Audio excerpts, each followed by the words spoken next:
સૌને નમસ્કાર, પ્રણામ. સરકારી વિનયન અને વાણિજ્ય કોલેજ રાપરના ગુજરાતી વિભાગ દ્વારા આયોજિત પ્રશિષ્ટ કૃતિ પરિચય શ્રેણીનો આજે 99મો મણકો છે. 99ના આંકડે જે ક્રેઝ હોય, જે ચીચિયારીઓ સંભળાતી હોય મેદાનમાં 100 થવાની અણી ઉપર હોય ત્યારે એવા જ કંઈક ફટાકડા અમારા બધાના મનમાં ફૂટી રહ્યા છે. અને સેન્ચુરી મારવા જઈ રહ્યા છીએ એવી ક્ષણે અ, એવા જ એક મજાના વક્તા 99મે મણકે આપણને મળ્યા છે. મિત્રો, અમે ભણતા ત્યારથી અને વિદ્યાર્થીઓને ભણાવીએ છીએ ત્યારથી જે કૃતિની વાત આચાર્ય મમ્મટને ભણાવતા અમને અમારા બેન કરતા, અ, સાહિત્ય વિવેચનના સિદ્ધાંતોમાં કાવ્ય ડોક્ટર દર્શનાબેન ધોળકિયા એવું કહેતા કે કાવ્યના 6 પ્રયોજનો છે. કાવ્યમ યશસે અર્થકૃતે વ્યવહાર વિદે શિવેત રક્ષતય કાંતા સંમિતતયોપદેશયુજે અને સદ્ય પરિનિવૃત્તય. એમાં એક છે શિવેતર અક્ષતય, એટલે અકલ્યાણના નિવારણ માટે સાહિત્ય કામ કરે અથવા અનાયાસ અકલ્યાણનું નિવારણ થાય. ત્યારે ઉદાહરણો તો સંસ્કૃત સાહિત્યના અપાતા. કોઈ કૃતિ રચવાથી કોઈ મૃત વ્યક્તિ સજીવિત થાય ને કોઈના દુઃખ દૂર થાય ને વગેરે. અને પછી બેન અમને સમજાવતા કે આવું બધું અત્યારે તો આપણે કઈ સ્વીકારી શકીએ નહીં કે આવું બધું થાય. તો અત્યારે સાહિત્ય કઈ રીતે અકલ્યાણનું નિવારણ કરે? અને ત્યારે ઉદાહરણ રૂપે અંકલ ટોમ્સ કેબિનની તેઓ વાત કરતા કે અહીં અકલ્યાણનું નિવારણ થયું, પણ સર્જક પક્ષે નહીં, ભાવક પક્ષે નહીં અને ત્રીજા જ પક્ષે અકલ્યાણનું નિવારણ થયું. લખ્યું કોઈકે, વાંચ્યું કોઈકે અને અકલ્યાણ કોઈકનું નિવારાયું. તો આવી એક જેને અમે કોલેજ કાળથી જેની વાત સાંભળતા આવ્યા છીએ એ કૃતિને આજે આપણે માણવાની છે. અંકલ ટોમ્સ વિડિયો બંધ કરતો હતો, તેથી હું બંધ કરી શકું. બીચર સ્ટોવની આ કૃતિ. અને આજે આપણને આ પુસ્તકનો પરિચય કરાવશે પ્રોફેસર મુકેશભાઈ પટેલ સાહેબ. પ્રોફેસર મુકેશ પટેલ વિસનગરની બહુ જ જાણીતી MN કોલેજમાં રાજ્યશાસ્ત્ર વિષયના પ્રાધ્યાપક છે, વિભાગ અધ્યક્ષ છે. તેમણે ઉત્તર ગુજરાત યુનિવર્સિટીમાંથી પ્રથમ વર્ગ મેળવીને સ્નાતકની ડિગ્રી મેળવી છે અને પછી MA ની ડિગ્રી પ્રથમ વર્ગ સાથે ગુજરાત યુનિવર્સિટીમાંથી મેળવી છે. વર્ષ 2003થી તેઓ સરકારી કોલેજમાં અધ્યાપન કાર્ય કરે છે અને MN કોલેજમાં NCC અને NSS ના કાર્યક્રમો જે થવા જોઈએ ખરેખર જેટલી ઉત્તમતાથી, એનું એક ઉત્તમ ઉદાહરણ તેમણે પૂરું પાડ્યું છે. એમની કામગીરી એ પ્રકારે કાયમથી સરાહનીય રહી છે. પ્રકૃતિ પ્રેમી છે, એનિમલ બિહેવિયરના ખૂબ સારા અભ્યાસી છે, કિચન ગાર્ડનના સાહેબ હિમાયતી છે. અને આ બધા વિષયો પર એમને બોલવા કહીએ તો અમારા પ્રજાપતિ સાહેબે કહ્યું કે એવા તો સાહેબ ખીલે કે આપણને એમ થાય કે આવા જ વિષયના એ અધ્યાપક છે કે રાજ્યશાસ્ત્રના છે એમ. તો અને એટલા જ સારા વાચક છે. એમણે કહ્યું કે કદાચ અમારે ત્યાં સૌથી વધારે સાહેબ વાંચતા હશે. જ્યારે જોઈએ ત્યારે જુદા જુદા પ્રકારના પુસ્તકો એમની આસપાસ હોય અને એ બધા પુસ્તકોને લગભગ પ્રેમ કરવાની હદે એ વાંચે છે. તો કોલેજમાં પણ એવી ઘણી પ્રવૃત્તિઓ સાથે તેઓ સંકળાયેલા છે. સતત વાંચતા રહે છે, વિચારતા રહે છે. જોઈને જ આપણને આમ પ્રભાવિત થઈ જવાય એવા દેખાવડા સાહેબ છે. તો હવે આપણે સમય ન વ્યર્થ કરતા એમને જ વિનંતી કરીએ કે અંકલ ટોમ્સ કેબિનની વાત આપણી સાથે વહેંચે આદરણીય પટેલ સાહેબ. આવો સાહેબ, સ્વાગત છે કોલેજ પરિવાર વતી આપનું અને સૌ શ્રોતા મિત્રો વતી પણ પધારો. Thank you Ramzan sir. Ramzan sir જેવા હેન્ડસમ માણસે અમારો પરિચય આપ્યો, ગમ્યું. ઓકે સર, હું વિડીયો PPT શેર કરું છું. હાજી.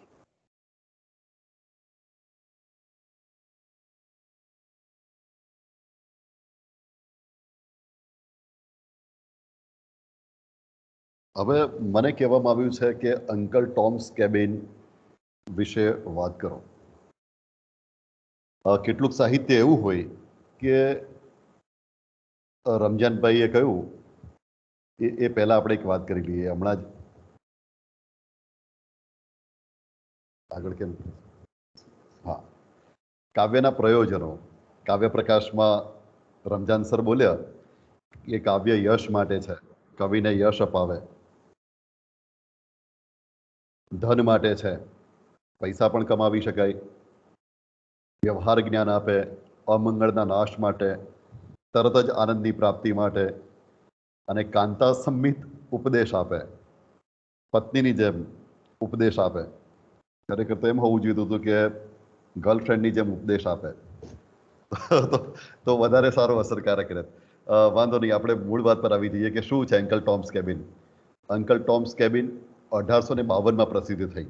એ પહેલા એક મેગેઝિનમાં એ ક્રમશઃ સિરિયલ સ્વરૂપે આવ્યા કરતી હતી. એની અસર એ થઈ, નવલકથામાં એવું શું છે કે આટલું બધું એનો પ્રચાર પ્રસાર થયો, જબરદસ્ત એની અસરકારકતા રહી.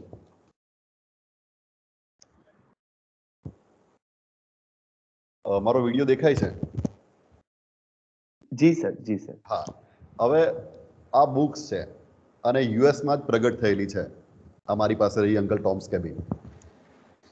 એના જેકેટ પર અબ્રાહમ લિંકનનું એક વાક્ય છે. અબ્રાહમ લિંકન લખ્યા છે એ વખતના પ્રમુખ, અમેરિકાના પ્રેસિડેન્ટ. એ કહે છે કે so little woman who wrote the book that made this great war, જેનાથી આ મહાન ગૃહ યુદ્ધ ફાટી નીકળ્યું. એક લિટલ વુમને આ પુસ્તક લખ્યું, આ નવલકથા લખી, અને એનાથી એક મહાન ગૃહ યુદ્ધ ફાટી નીકળ્યું. લિંકનનું કહેવું છે, હવે આ નવલકથા મેં ઘણા વર્ષ પહેલા વાંચેલી, પછી આ વ્યાખ્યાન માટે મારે ફરીથી વાંચવાની થઈ, અને 2 દિવસથી હું બહુ સેન્સિટિવ છું કે પેરાસિટામોલ લેવી પડે એવી અસર થઈ મારી પર. હવે એનું કારણ એ છે કે લેખિકાએ એની પાસેથી ગજા બહારનું કામ લીધું છે, શબ્દો પાસેથી ગજબ. જે શબ્દોની અસરકારકતા હોય એટલી બધી છે કે વાચકના દિલો દિમાગ પર છવાઈ જાય છે, અને 2-3 દિવસ સુધી મારી પર તો અસર રહી જ છે, એ અમેરિકાના લોકો પર અસર થઈ જશે એ વખતે. હવે બીજું એ કહેવાનું છે કે આ જ્યારે નવલકથા છપાઈ,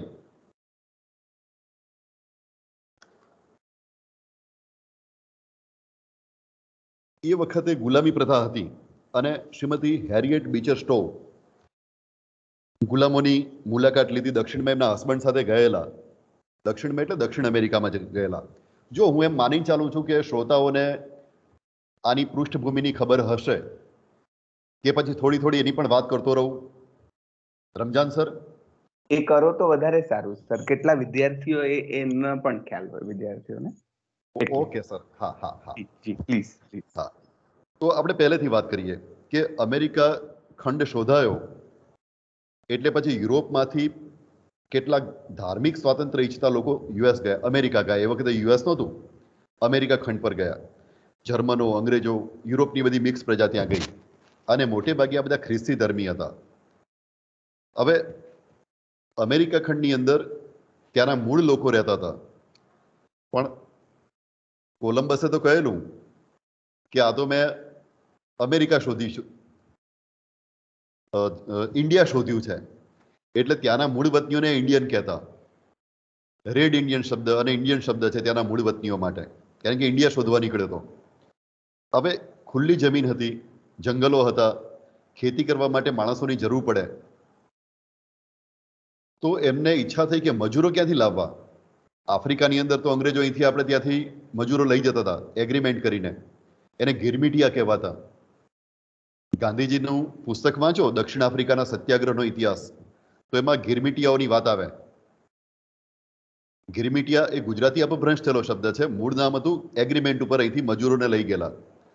એમ યુરોપની પ્રજાને ઈચ્છા થઈ કે ત્યાંના મૂળ ઇન્ડિયન લોકોને આપણે મજૂરી લગાડીએ, પણ એમાં સફળ થયા નહીં. પછી બ્રિટનના જે કેદીઓ હતા એમને ટ્રાય કર્યો, પણ એમાં પણ સફળતા મળી નહીં.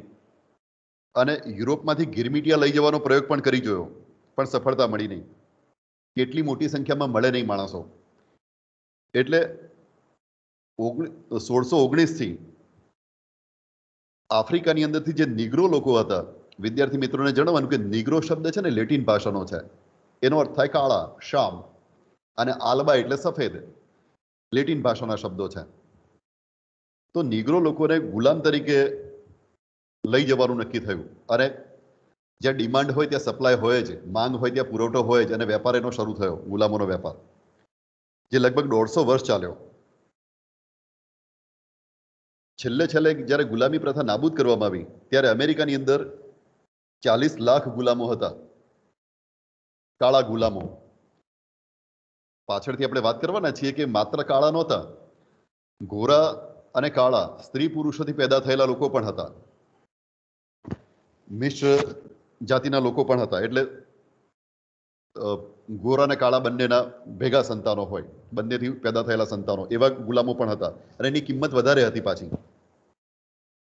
તો આ ગુલામો પાસે ખેતરોમાં કામ કરવાનું શરૂ થયું, ખાસ કરીને કપાસના ખેતરોમાં. દક્ષિણ અમેરિકાની અંદર કપાસના અને તમાકુના ખેતરોમાં કામ શરૂ થયું.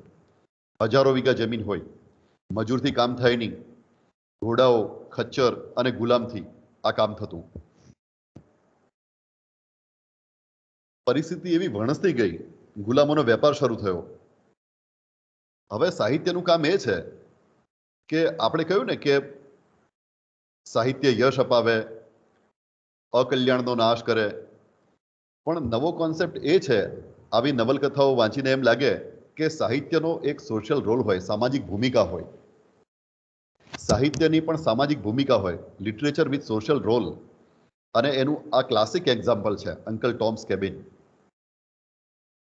પેલા ડોલ્સ હાઉસ જેવું, નારી મુક્તિનું આંદોલન ડોલ્સ હાઉસથી શરૂ થયું એમ કહેવાય, એમ અંકલ ટોમ્સ કેબિનથી લોકોને સેન્સિટાઇઝ કરી મૂક્યા. આનાથી ગુલામોની જે પીડા હતી એ આપણા સુધી પહોંચાડી, એવી પહોંચાડી કે તમે આ નવલકથા વાંચો તો તમને એમ લાગે કે પરકાયા પ્રવેશ થયો છે અને તમે જે પીડા ભોગવી રહ્યા છો.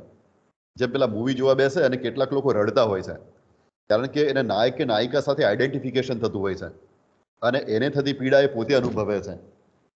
સેમ એવી પરિસ્થિતિ આમાં સર્જાય છે કે તમે આ વાંચો તો તમને મન માયુસ થઈ જાય, રગ રગમાં પીડા વ્યાપી જાય, એવી પરિસ્થિતિ છે. એટલે આની અસર એ વખતે શું થઈ હશે અમેરિકનો પર, આપણે સમજી શકીએ છીએ અત્યારે પણ વાંચીને. શ્રીમતી હેરિયેટ બીચર સ્ટોવ એ બાબતમાં સફળ થયા છે. સાહિત્ય પાસે એમણે ધાર્યું કામ લીધું છે. એમ કહું કે શબ્દો પાસે એમને ગજા બહારનું કામ લીધું છે અને અસરકારક રીતે છોડ કરી છે. તો આ લેખિકાએ એ વખતે એક મેગેઝિનમાં હપ્તે હપ્તે આ લખેલું, પછી બુક પ્રગટ થઈ એની, એનો પણ એક ઇતિહાસ છે. પણ મારી પાસે સમય ઓછો છે એટલે આપણે અગત્યની વાત કરી લઈશું. તો નવલકથામાં શું છે, પહેલા તો વોટનો અભ્યાસ કરી લઈએ. તો નવલકથા ક્યારે પ્રગટ થઈ એની વાત થઈ ગઈ, અને એ વખતે ગુલામી પ્રથા હતી. એની અંદર 45 ચેપ્ટર છે. જો અમેરિકન ઇંગ્લિશ છે પાછું. અને બીજી વાત મારે શ્રોતાઓને એ કહેવાની કે ક્રોસ કલ્ચરલ કોમ્યુનિકેશન થાય.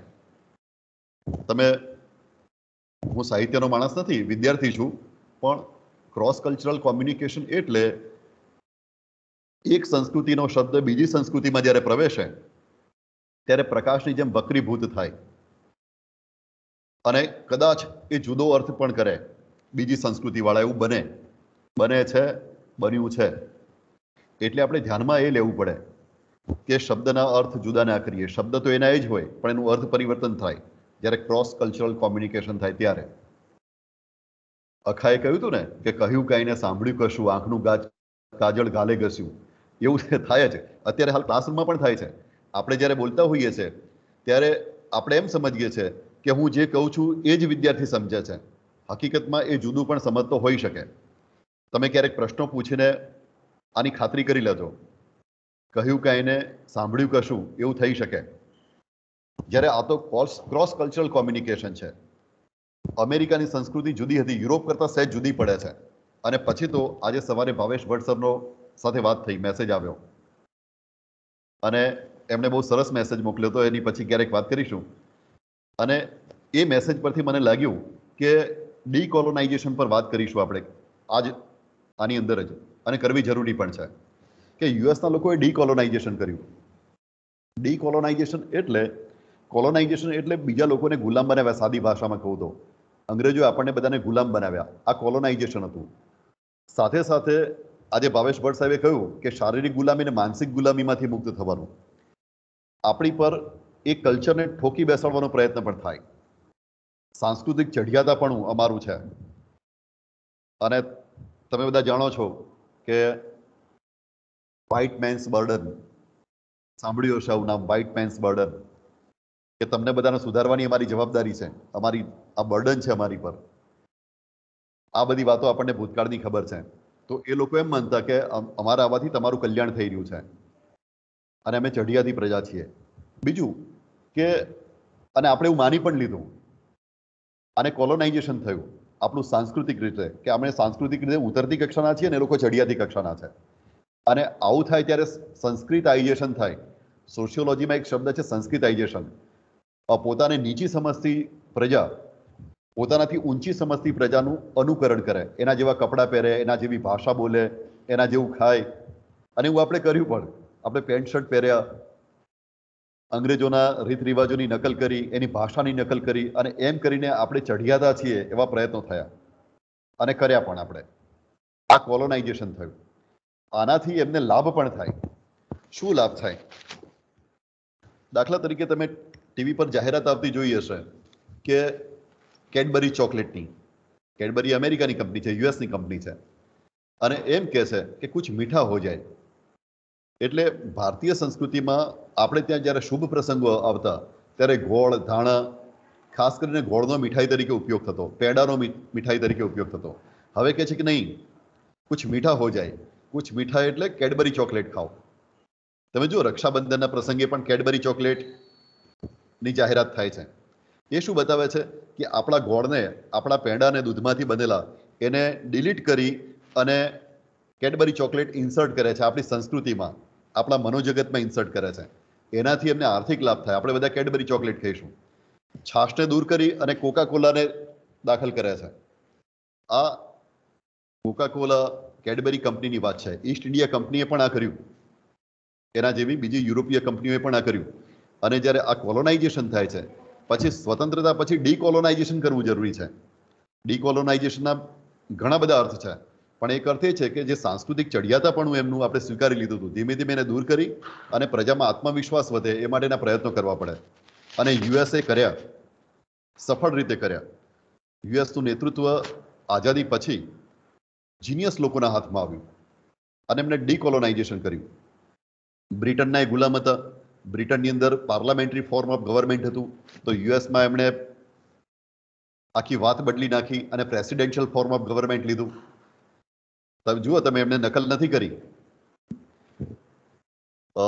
બ્રિટનની અંદર એકતંત્રી સરકાર હતી, યુનિટરી ગવર્મેન્ટ હતી. અહીં ફેડરેશન બનાવ્યું, દુનિયાનું પહેલું સફળ ફેડરેશન. એટલું જ નહીં, અમે પોલિટિકલ સાયન્સમાં એવું ભણાવીએ કે દરેક રાજ્યને ની અંદર સાર્વભૌમ સત્તા હોય જ.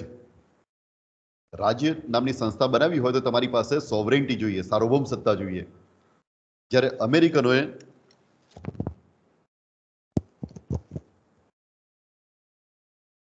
સંવાય તંત્ર ફેડરેશન બનાવ્યું અને સાર્વભૌમ સત્તાને ગાયબ કરી દીધી. આ પોલિટિકલ સાયન્સના જાદુગરો છે અને સફળ રહ્યું એ. તો અમેરિકનોએ ઈરાદાપૂર્વક સરસ ડીકોલોનાઇઝેશન કર્યું. એટલું જ નહીં, એમના જે આપણે ઓનલાઈન છીએ ને, એટલું જ નહીં, એમણે જે શબ્દો હતા, દાખલા તરીકે આપણે બધા એજ્યુકેશનના માણસો છીએ. અંગ્રેજો આપણને કહેતા કે આ બ્લેકબોર્ડ છે અને આ ડસ્ટર છે. તો અમેરિકનોએ એને ચોકબોર્ડ કહ્યું અને ડસ્ટરને ઇરેઝર કહ્યું. સાયકલને બાઇક કહેવાનું શરૂ કર્યું. ફૂટપાથને સાઇડ વોક કહે છે અમેરિકન ઇંગ્લિશમાં. આખી એક અમેરિકન ઇંગ્લિશ અલગ કરી નાખી.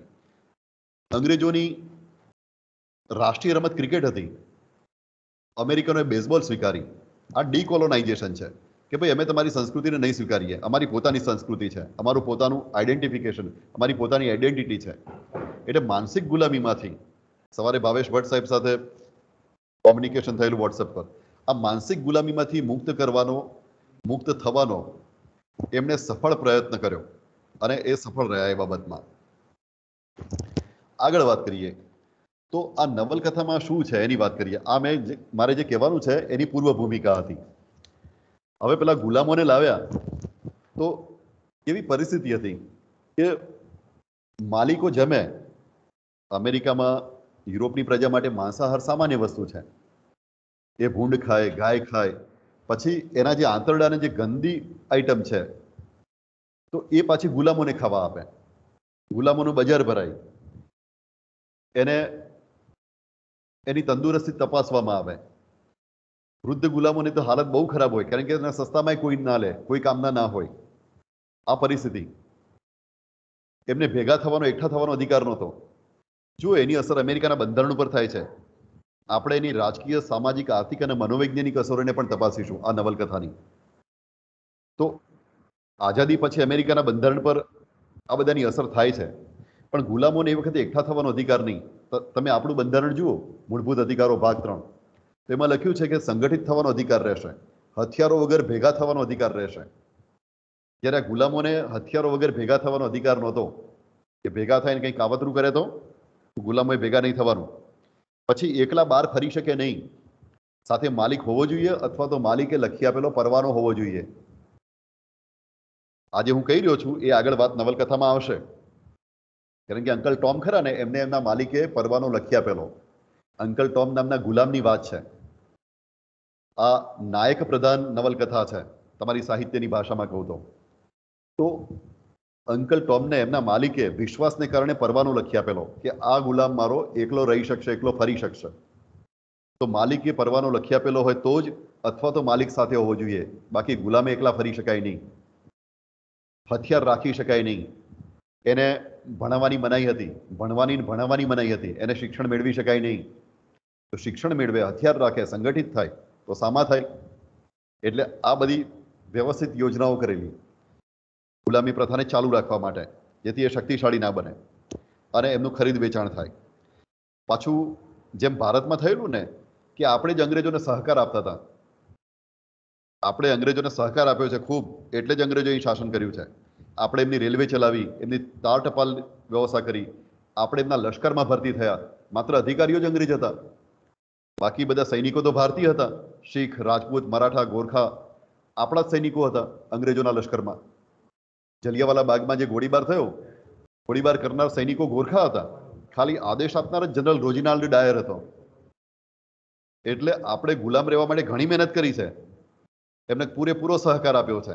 અસહકારનું આંદોલન એટલા માટે જ ગાંધીજીએ કરાવડાવેલું કે આપણે સહકાર આપશો નહીં તો જલ્દી આઝાદી મળે. અને ખતરનાક આંદોલન હતું આ. જો સફળ થયું હોત તો અંગ્રેજો અઠવાડિયાથી વધારે ના રહી શક્યા હોત. અસહકારનું આંદોલન. પણ આપણે ખૂબ સહકાર આપ્યો, ત્યારે 190 વર્ષ એમને શાસન કર્યું. સેમ એ પરિસ્થિતિ, ગુલામો જ માલિકોને સહકાર આપે. જો કોઈ ગુલામ ભાગી જાય તો ગુલામો જ એને પકડવા જાય. પાછા માલિકો એવું કરે કે પોતાના કેટલાક વાલા ગુલામો હોય એમને ચાબુક આપે, એ પાછા બીજા ગુલામોને ફટકારે કામ ઝડપથી કરવા માટે, એમને સજા કરે. તો ગુલામોનો સહકાર પણ માલિકોને મળી રહ્યો. જે ગુલામી પ્રથામાં થાય છે બીજે, એવું અહીં પણ થયું. હવે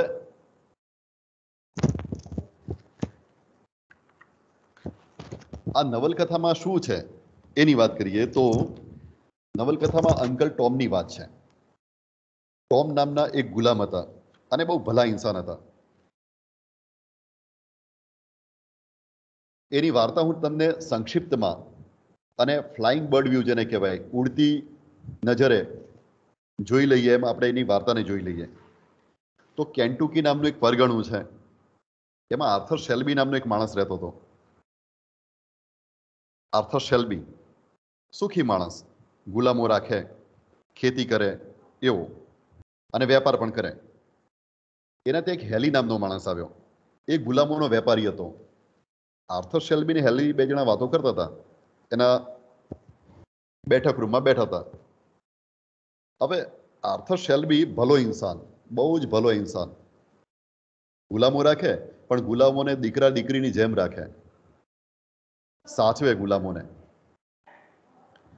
હવે હેલી પાછો ગુલામોનો વેપારી હતો. ગુલામોનો વેપારી એટલે દયા વગરનો જ હોય, અને દયા વગરની વ્યક્તિ જ ગુલામોનો વેપાર કરી શકે. બાકી બીજા ઘણા ધંધા હતા એ વખતે.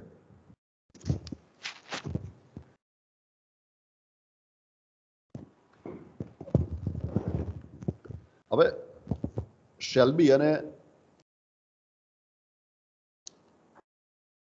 હેલી 2 જણા વાતો કરતા હતા.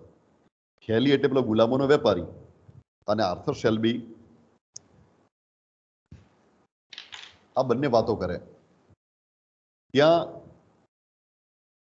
હેલીએ કહ્યું કે જો તમારે દેવું મુક્ત હેલીને પૈસા લેવાના હતા આર્થર શેલ્બી પાસેથી, અને એને કહ્યું કે તમારે દેવામાંથી મુક્ત થવું હોય તો મને ગુલામ આપી દો. એટલે આર્થર શેલ્બીએ વિચાર કર્યો કે કયા ગુલામને આપવું. એને નક્કી કર્યું કે ચલો મારી પાસે એક ટોમ નામનો ગુલામ છે, બહુ જ ઓનેસ્ટ છે, અને એને એમ થયું કે એક જ ગુલામ આપવાથી બધું દેવું માફ થઈ જતું તો સારામાં સારી વાત છે, અને ટોમની કિંમત વધારે આવે કારણ કે ઓનેસ્ટ છે, ખૂબ પ્રામાણિક છે, દિલથી કામ કરે છે. એટલે એને કહ્યું કે હું તમને ટોમ નામનો ગુલામ આપું, ઓનેસ્ટ છે, પ્રામાણિક છે, દિલથી કામ કરે છે, તમને ક્યારેય નહીં છેતરે, ભરોસો મૂકી શકાય એવો છે, અને ધાર્મિક સ્વભાવનો છે. આવું એણે કહ્યું. એટલે હેલીએ કહ્યું કે ના, એકલા ટોમથી કામ નહીં ચાલે, સાથે એક બે બીજા ગુલામ આપો. ત્યાં તો એક ગુલામ બાળક એની પાસે આવે છે. એટલે આર્થર શેલ્બી પેલો માલિક એમ કહે છે કે બેટા, આ જે સાહેબ આવે છે મહેમાન, એમને ગીત ગાઈ બતાવતો, થોડોક ડાન્સ કરી બતાવતો. અને પેલો છોકરો ગીત ગાઈ બતાવે છે, ડાન્સ કરી બતાવે છે. પછી કહે છે કે પેલા વૃદ્ધ કાકાની નકલ કરી બતાવતો, તો ઘરડા કાકાની નકલ કરી બતાવે છે, બધા હસે છે. પણ હેલીની નજર તો એને એક વસ્તુ તરીકે જ જુએ છે કે આને હવે ખરીદી લેવું આ બાળકને. અને ત્યાં જ એની મમ્મી એલિઝા આવે છે અને બાળકને બેઠક રૂમમાંથી લઈ જાય છે, અને સીધી જ જઈને પેલા વેપારી આર્થર શેલ્બીની વાઈફને વાત કરે છે કે મેડમ, આપણા શેઠ મારા દીકરાને વેચવાની વાત કરે છે. તો મેડમે કહ્યું કે તું તારા શેઠને નથી ઓળખતી? એ કેટલા દયાળુ છે, એને વેચે જ નહીં. આર્થર શેલ્બીની પત્નીનું નામ એમિલી. એમિલીએ કહ્યું કે તારા શેઠ કેટલા દયાળુ છે અને એ બાળકને વેચતા હશે, તું ચિંતા ના કર, તું ઓળખતી જ નથી, આટલા વર્ષોથી સાથે રહે છે ને. કહે છે કે મેં સાંભળ્યું પેલા વેપારી સાથે વાત કરતા એટલે કહું છું. તો કે નહીં વેચે, ચિંતા ના કર. આર્થર શેલ્બીએ કહ્યું પેલા વેપારીને કે જુઓ, હું આ ગુલામોને વેચીશ, મારી પત્નીને નહીં ગમે તો હું મારી પત્ની સાથે વાત કરી લઉં, પછી તમને ફાઇનલ કહું. એટલે કહ્યું કે ઓકે. એણે એની પત્ની એમિલી સાથે વાત કરી અને કહ્યું કે આપણે ટોમને વેચીએ છીએ. તો એમિલી ગુસ્સે થઈ ગઈ કે તમને શરમ નથી આવતી કે ટોમને વેચો છો તમે? અને જો ટોમને વેચતા હશો ને તો તમે નાના જ્યોર્જને પણ વેચશો જ, પેલી એલિઝાના દીકરાને પણ વેચશો જ, કે હા, એનો પણ મેં સોદો કરી દીધો છે. અને ભયંકર પરિસ્થિતિ ઊભી થઈ. એટલી પીડા થઈ એમિલીને, બધા પીડા અનુભવે છે કે આ વેચવાના એ પણ પાછો એ વેપારી ક્યાં વેચશે, દયા વગરનો વેપારી. આ વાત સાંભળીને એલિઝા એના દીકરાને લઈને ભાગી જવાનું નક્કી કરે છે. એ જમાનામાં કેનેડામાં, ઉત્તર અમેરિકામાં, અમેરિકાની ઉત્તર એક દેશ આવ્યો છે કેનેડા. આજે તો તમને બધાને ખબર છે. કેનેડામાં ગુલામી પ્રથા નહોતી. એટલે અમેરિકામાં કેટલાક સજ્જનો એવા હતા કે ગુલામોને કેનેડા મોકલી દેતા હતા, કેનેડા મોકલવાની વ્યવસ્થા કરતા હતા જેથી પેલા મુક્ત થઈ જાય. કેટલાક દયાળુ સજ્જનો તો બધે હોય. તો એલિઝા કહે છે કે હું મારા દીકરાને લઈને કેનેડા ભાગી જાઉં. અને એમિલી પેલા શેલ્બીની વાઈફ કહે છે કે ઓકે બેટા, તું જા. અને એ ચિઠ્ઠી લખીને રાત્રે એના દીકરાને લઈને ભાગી જાય છે. સવારે પેલો હેલી ગુલામોનો વેપારી લેવા આવે છે, ચલો ટોમને, એલિઝાને અને એના દીકરાને, ખાસ કરીને એલિઝાના દીકરાને આપી દો ચલો મને. એટલે કહે છે કે એલિઝા તો એના દીકરાને લઈને ભાગી ગઈ. તો પેલો હેલી નામનો વેપારી એમ કહે છે આર્થર શેલ્બીને કે તમે જ ભગાડી હશે, કારણ કે મેં જ્યારે એને ખરીદવાની વાત કરી હતી ત્યારે તમે ગુસ્સે થઈ ગયા હતા, તમે જ ભગાડી હશે એને.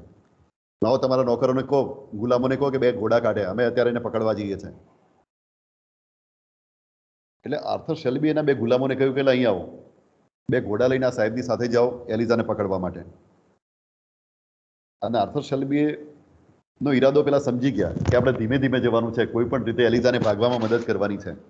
એટલે ઘોડાના જીન નીચે પેલા એ કાંટો મૂકી દીધો, એટલે ઘોડો તોફાન કરે ઉપર બેસવા જાવ તો. અને એમ કરતા કરતા લેટ થાય, ને થયું પણ એવું, ઘોડાએ તોફાન કર્યું. પાછું આર્થર શેલ્બીની વાઈફ એમિલી એમ કહે છે પેલા વેપારીને કે હું તમને જમાડ્યા વગર નહીં મોકલું. ઈરાદો જમાડવાનો નથી, ઈરાદો એ છે કે એલિઝા હજુ દૂર જતી રહે. એટલું લેટ થાય કે દૂર જતી રહે, અને પેલો વેપારી માની જાય છે, જમીને જાય છે, અને એલિઝા દૂર ભાગી જાય છે, એક નદી સુધી જતી રહે છે. જો નદી પેલી બાજુ જતા રહે તો એ એરિયા એવો હતો કે ગુલામોની સાથે સારો વ્યવહાર થતો હતો, એટલે નદી સુધી પહોંચી જાય છે.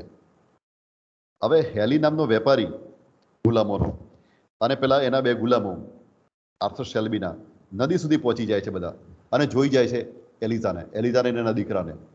નદીમાં બરફ હતો, પૂરેપૂરી નદી બરફથી છવાયેલી નહોતી, પણ બરફ અને પાણી બંને હતું. અને એલિઝા દીકરાને લઈને નદી પર, નદીના બરફ ઉપર ભાગે છે, નદી પેલી બાજુ જતી રહે છે. આપણે સંક્ષિપ્તમાં વાર્તા જોઈ લઈએ છીએ. હેલી પણ એની પાછળ ભાગે છે, પણ સફળ થતો નથી. માતૃત્વની જે શક્તિ છે, એ ફોર્સ છે, એ એલિઝાને પેલી બાજુ લઈ જાય છે, અને એલિઝાને એનો દીકરો બંને સામે પાર પહોંચી જાય છે. ત્યાં એક ખેડૂત એને મદદ કરે છે, અને હેલી પાછો આવે છે, ટોમને લઈ જાય છે પોતાની ગાડીમાં, ઘોડા ગાડીમાં બેસાડીને, અને ટોમને પગે સાંકળો બાંધી દે છે ઘોડા ગાડીમાં બેસાડતા. એટલે એમિલી કહે છે કે આ ટોમ એટલો ભલો માણસ છે કે તમારે એને સાંકળ બાંધવાની જરૂર નથી. પાછો આવીને ગામની અંદર લુહાર પાસે હાથકડી પણ બંધાવે છે. તો લુહાર પણ ઓળખે ટોમને કે ભાઈ આ તો ટોમ છે, સર તમારે એને બાંધવાની જરૂર નથી હાથકડી, એ નહીં ભાગે. પણ પેલા વેપારીને વિશ્વાસ ના આવે કે જેમ એલિઝા ભાગી ગઈ એમાં આ પણ ભાગી જાય, અને ટોમને વેચી દે છે. ટોમને એક પછી એક માલિકોને વેચતો જાય છે. છેલ્લે ટોમને એવા માલિક પાસે મોકલે છે, ભાવેશ સર સાંભળતા હશે તો હું લેગરીની વાત કરી લઉં. એમણે સવારે કોમ્યુનિકેશન કર્યું ત્યારે લેગરીની વાત કરી હતી. બદમાશમાં બદમાશ માલિક લેગરી. આપણે ફરીથી પાછા આવીએ છીએ મૂળ વાત પર, થોડીક વાતે આવીએ છીએ. છેલ્લો માલિક એવો લેગરી હતો, બદમાશ, દારૂડિયો, અને એમ કહેતો કે હું મારા ગુલામો પાસે એટલું કામ લઉં છું કે પૈસા વસૂલ કરી નાખું છું. 2-5 વર્ષમાં તમારા ગુલામો મરી જ જાય, પણ જે ગુલામોને ખરીદવા માટે જે કિંમત ખર્ચી હોય એના કરતાં વધારે હું કામ કરાવી લઉં છું, એટલે નફો કમાઈ લઉં છું. એટલો જુલ્મ કરે. અને એને પાછા 2 બીજા ગુલામો વાલા રાખેલા, એ ચાબુક ફટકારાઈ જાય. પાછું કપાસ કેટલો વીણ્યો સાંજે માપે, તોલે, અને જો ઓછો કપાસ વીણ્યો હોય તો સજા કરે. ટોમને ત્યાં વેચાય છે, લેગરીના ત્યાં. લેગરી બદમાશ હતો, ગુલામ સ્ત્રીઓ સાથે શારીરિક સંબંધો પણ બાંધે, એની વાલી સ્ત્રીઓ પણ હતી.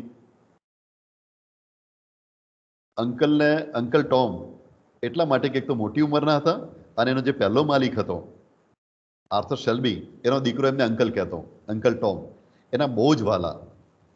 અને એમણે એ લોકોએ નક્કી કરેલું આર્થર શેલ્બીએ કે આપણે જ્યારે આપણી પાસે પૈસા ભેગા થાય એટલે અંકલ ટોમને ફરીથી ખરીદી લઈશું, એને દુઃખ નહીં પડવા દઈએ. અને એનો દીકરો કહેતો હતો કે હું ગમે તે રીતે અંકલ ટોમને પાછા લઈ આવીશ. આવા છેલ્લા માલિકને ત્યાં અંકલ ટોમ આવ્યા. અંકલ ટોમ્સ કેબિન એટલે ગુલામો માટેની જે કેબિન હોય, ભેજવાળી ગંદી નાની કેબિનો આપે, એમાં એ ગુલામો રહે. પછી આખો દિવસ કામ કરવાનું. સાંજે ગુલામોને ઘઉં આપવામાં આવે, અને ઘંટીઓ થોડીક હોય, એમને ગુલામોએ પોતાના ઘઉં દળવાના, રોટલા કરવાના અને ખાવાના. પાછા ગુલામોની સંખ્યા વધારે ને ઘંટીઓ ઓછી પેલા લેગરીના ત્યાં, એટલે દળવાનો વારો મોડો આવે. અંકલ ટોમ નું પાત્ર વાંચીને તો આપણને એમ લાગે કે જીસસ છે આ, પ્રભુ ઈસુની યાદ આવે કે ઈશ્વર એમને માફ કરજે, લોકો શું કરી રહ્યા છે ખબર નથી. પ્રેમની વાત કરે અને બાઇબલ વાંચ્યા કરે. એટલો વિશ્વાસ એમને ઈશ્વર ઉપર. આપણે ઈશ્વરના ઘેર તો પાછા મળવાના જ છીએ એવી વાત કરે. તો અંકલ ટોમ બાઇબલ વાંચે. લેગરીને ગમે નહીં કે આ નાલાયકનું બાઇબલ ભૂલાવી દો, એના ભજનો ભૂલાવી દો. લેગરી પાછા એના ખાસ મળતિયા જે ગુલામો હોય એને કે, એટલે પેલા ચાબુકથી ફટકારે એને કે બાઇબલ ભૂલાવાનું છે. છતાંય અંકલ ટોમ બાઇબલને સાચવીને રાખે, સંતાડીને રાખે અને વાંચે. રાત્રે તો એ વખતે દીવા થતા, લાઇટની શોધ નહોતી થઈ, ઇલેક્ટ્રિસિટી નહોતી, એટલે લેમ્પ નહોતા, અને મીણબત્તીઓ હોય તો એના પ્રકાશમાં એ વાંચે. આવી પરિસ્થિતિમાં અંકલ ટોમ રહ્યા. પછી લેગરીના ત્યાં એક છોકરી ખરીદીને લાવ્યો, અને લેગરી જે અત્યાચારો કરતો હતો એના ત્યાં કેસી નામની એક બીજી છોકરી હતી. એની સાથે લેગ્રી સંબંધ રાખતો. એ કેસીએ નક્કી કર્યું કે અંકલ ટોમ, આપણે લેગ્રીને મારી નાખીએ. લેગ્રી ખૂબ દારૂ પીવે છે, એ વખતે તમે એને મારી નાખો. અંકલ ટોમે કહ્યું કે ના બેટા, હું એને નહીં મારી શકું, કોઈ પણ જીવને હું નહીં મારું, અને મારે પાપ નથી કરવું. તો કેસીએ કહ્યું કે હું મારી નાખીશ એને. તો એમણે સમજાવ્યું કે ના, એને નહીં મારો, ઈશ્વરના દરબારમાં આપણે ચોખ્ખા હાથે જવું છે. પણ કેસીથી રહેવાયું નહીં. કેસી નામની ગુલામ સ્ત્રી હતી. એ બે સ્ત્રીઓએ વ્યૂહરચના કરી. અને એ જમાનામાં જો literature is a mirror of society. સમાજમાં જે હોય લિટરેચરમાં આવે. સમાજમાં એ સમયે જે માન્યતાઓ હોય એ એક યા બીજી રીતે ઓછા યા વધતા અંશે સાહિત્યમાં દેખાય. આપણે શેક્સપિયરનું વાંચીએ મેકબેથ, તો એમાં વિચીઝ આવે, ડાકણો આવે. એનો મતલબ એ થયો કે શેક્સપિયરના સમયમાં ડાકણોની માન્યતા હતી. અને અમેરિકામાં પણ એ વખતે ભૂત પ્રેતની માન્યતાઓ. એટલે દૂર એક કેબિન એવી હતી કે એમાં એક ગુલામ સ્ત્રી મરી ગયેલી વધારે પડતા જુલ્મને કારણે. એટલે બીજા ગુલામો એમ માનતા કે એનું ભૂત એમાં છે. એટલે કેસી અને બીજી એક સ્ત્રી બંને એ ત્યાં ખોરાક અને કપડાં મૂકી આવ્યા એ કેબિનમાં. અને પછી બે જણા ગાયબ થઈ ગયા. એટલે લેગ્રીને લાગ્યું કે આ કેસી ભાગી ગઈ છે. કેસીને પેલી બીજી છોકરી બે ભાગી ગયા છે. એને શિકારી કૂતરાઓ અને ગુલામોને મોકલ્યા કે જાઓ એને પકડી લાવો, અને પેલી કેસીને તો ગોળી જ મારી દેજો. એને એમ કહ્યું. આખો દિવસ રજળપાટ કરી પણ મળ્યા નહીં, કારણ કે બંને છોકરીઓ, ગુલામ છોકરીઓ સામેની કેબિનમાં સંતાઈ ગઈ હતી, જ્યાં ભૂત રહે છે એવી માન્યતા હતી ત્યાં. રાત્રે બધા પાછા આવ્યા, મળી નહીં. પણ રાત્રે પેલી કેબિનમાંથી રડવાનો અવાજ આવે. એટલે આ લેગ્રી નામનો બદમાશ ડરે, પેલો માલિક ડરે, ત્યાંથી રડવાનો અવાજ આવે. નક્કી એ ભૂત થઈ છે, પેલી ભૂત ગુલામ મરી ગયેલી છે, ભૂત થયેલી છે ને રડે છે. જુદા જુદા અવાજો આવે. ટૂંકમાં કેસી એના માલિકને ડરાવતી, અને ડરનો માર્યો માલિક એટલો દારૂ પીવે, છેલ્લે તો એને લોહીની ઉલટી થઈ અને મરી ગયો. અને આ બધા ગુલામો મુક્ત થઈ ગયા. પણ એ પહેલા બને છે એવું કે અંકલ ટોમને એટલો માર મરાવે છે એના ગુલામો પાસે કે અંકલ ટોમ રીબાઈને મરી જાય છે. અને એ જ વખતે પહેલા માલિકનો દીકરો પાછો આવે છે કે અહીં કોઈ ટોમ રહે છે કે હા રહે છે ને. એમની કેબિનમાં એમનું મૃત્યુ થયું અને એમની અંતિમ વિધિ કરવામાં આવે છે એ પહેલા માલિકના દીકરા દ્વારા. અંકલ ટોમની કેબિનમાં એમની લાશ પડેલી, અંતિમ વિધિ કરે છે, રડે છે. અને અંકલ ટોમનો એક ટ્રેજેડી છે, કરુણ અંત આવે છે. પણ પછી તો ગુલામો મુક્ત થઈ જાય છે. પેલો લેગ્રી નામનો માલિક મરી જાય છે એટલે કેસીની બીજા બધા ગુલામો મુક્ત થઈ જાય છે. પણ અંકલ ટોમ જે યાતનાઓ ભોગવે છે, અસહ્ય યાતનાઓ, આગળ એક બીજા માલિકના ત્યાં વેચાયેલા. ત્યાં એ માલિકની પત્ની મેરી હતી, અને મેરીનું પાત્ર એટલું સરસ રીતે આને રજૂ કર્યું છે. સારું પાત્ર છે એવું નથી, એની રજૂઆત સરસ થઈ છે. એ જેવું છે એવું રજૂઆત થઈ છે. તમે કહેશો સાહેબ જેવું છે એવું એટલે શું? આ કાલ્પનિક પાત્રો હતા કે વાસ્તવિક? જુઓ, આર્ટિસ્ટ છે, લેખક છે, એ પાત્રોને જીવંત બનાવી દે છે. શેક્સપિયરના પાત્રો આપણે વાંચીએ તો આપણને લાગે કે સાયકોલોજીકલી સાઉન્ડ હોય પાત્રો, સજ્જન સજ્જન જ હોય, દુર્જન દુર્જન જ હોય. એનું દરેક વર્તન દુર્જનતાપૂર્ણ હોય અથવા દરેક વર્તન સજ્જનતાપૂર્ણ હોય. એમ અહીં પણ મેરીનું પાત્ર એવું છે કે ગુલામો પ્રત્યે એને જબરદસ્ત નફરત છે. અને એક જ ગુલામ, જેને એ મમ્મી કહેતી હતી પાછી, કારણ કે એના જ્યારે પિયરમાં હતી ત્યારે એની સાથે આવેલી, એટલે એને મમ્મી કહેતી. એ મમ્મીને કહે છે કે આખી રાત તારે જાગવાનું ને મને પવન નાખવાનો, તો જ મને ઊંઘ આવે. હવે આખી રાત કેટલીય રાતો કેવી રીતે જાગી શકે? એ કહે છે કે મમ્મી તું બદમાશ છે, કારણ કે ક્યારેક ક્યારેક ઊંઘી જાય છે. જ્યારે બીજા કહેતા કે પણ તમે વારા કાઢો ને, પવન નાખવાના વારા કાઢો તો દરેકને પૂરતી ઊંઘ મળે. પણ કે ના, મને મમ્મી જ પવન નાખે અને અઠવાડિયે સુધી આખી રાત જગાડે, એની શું હાલત થાય? અને કે મમ્મી એટલી બદમાશ છે કે એના પોતાના સંતાનોને પતિ યાદ આવે છે. જો હું એને ઘેર મોકલું તો તરત પહોંચી જાય છે અને મારી સેવામાં રાત્રે એને ઊંઘ આવી જાય છે. આવી વાત કરે. અને આવા પાત્રો આપણને જોજો તમે ક્યાંક ના ક્યાંક મળશે. આજે પણ શેક્સપિયરના પાત્રો આપણને ક્યાંક ને ક્યાંક જોવા મળે છે સમાજ જીવનમાં. એટલે શેક્સપિયર જીવે છે આજે.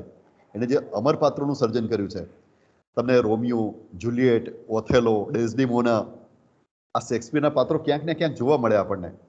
એમ આ પાત્રો પણ તમને ક્યાંક ને ક્યાંક જોવા મળશે. આ ગુલામી પ્રથા નથી, પણ એને જે પાત્ર પરિચય કરાવ્યો છે, પાત્રનું જે ચિત્રણ કર્યું છે, એ ક્યાંક ને ક્યાંક આપણને જોવા મળ્યા છે. માટે આ નવલકથાની આ સફળતા છે કે આપણને વાસ્તવિક લાગે. તમે પેલી કલાના તત્વો વિશે વાંચ્યું હશે, તો એમાં કલાનું એક તત્વ છે સત્ય. ભલે કાલ્પનિક હોય, પણ માનવ જીવનના સત્યની રજૂઆત કરે. ગુલામી પ્રથાની જે પીડા છે, ગુલામોની જે પીડા છે, તો સત્ય છે, એને નકારી શકાય એમ નથી. એ પીડાની બાખૂબી અહીં રજૂઆત થઈ છે.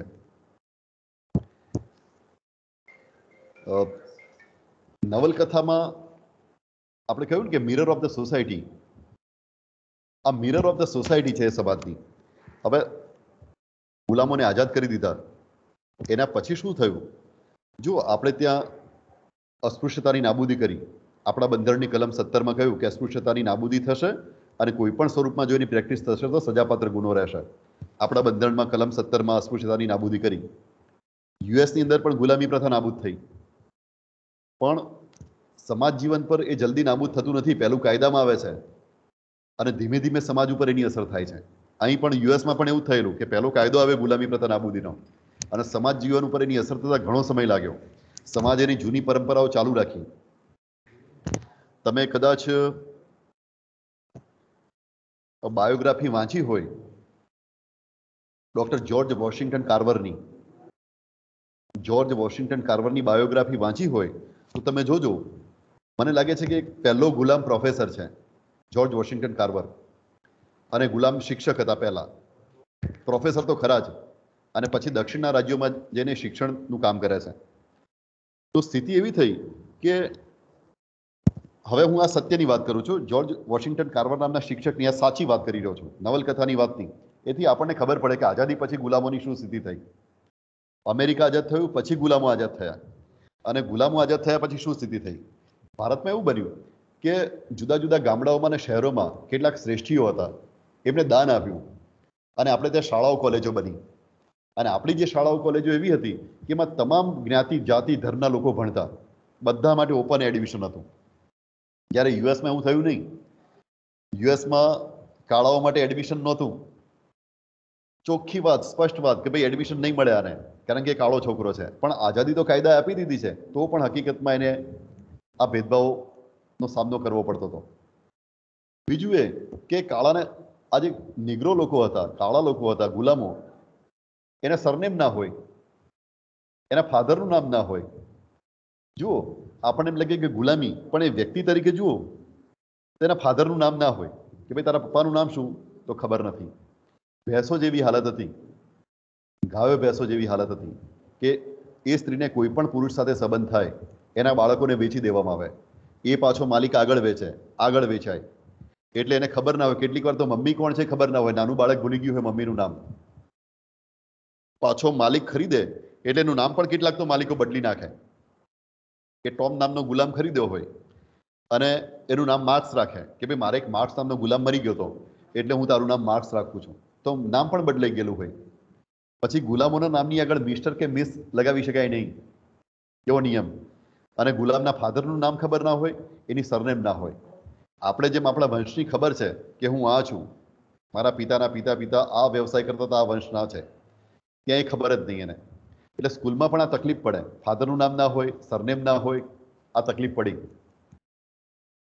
પછી આપણે જેમ શ્રેષ્ઠીઓ કાળા બાળકો માટે ભણવા માટે કોઈ વ્યવસ્થા ના કરે. જ્યોર્જ વોશિંગ્ટન કાર્વર સાહેબ જે સ્કૂલમાં ગયા, એ સ્કૂલને માત્ર પતરા હતા અને જમીન હતી કોઈકે દાનમાં આપેલી, કાળાઓ માટેની સ્કૂલ ટસ્કગીમાં. અને આજે તો બહુ મોટી યુનિવર્સિટી બની ગઈ છે ટસ્કગી યુનિવર્સિટી. તમે નેટ ઉપર જોજો, ગૂગલમાં જોજો,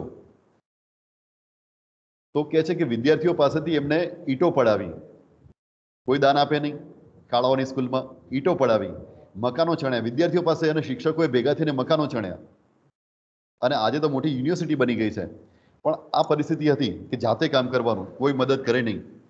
અરે જ્યોર્જ વોશિંગ્ટન કાર્વર જ્યારે 12મું ધોરણ પાસ થયા અને એમણે કોલેજમાં એપ્લિકેશન કરી, તો એમના સારા ટકા જોતા પ્રિન્સિપાલે લખ્યું કે વેલકમ, આવો.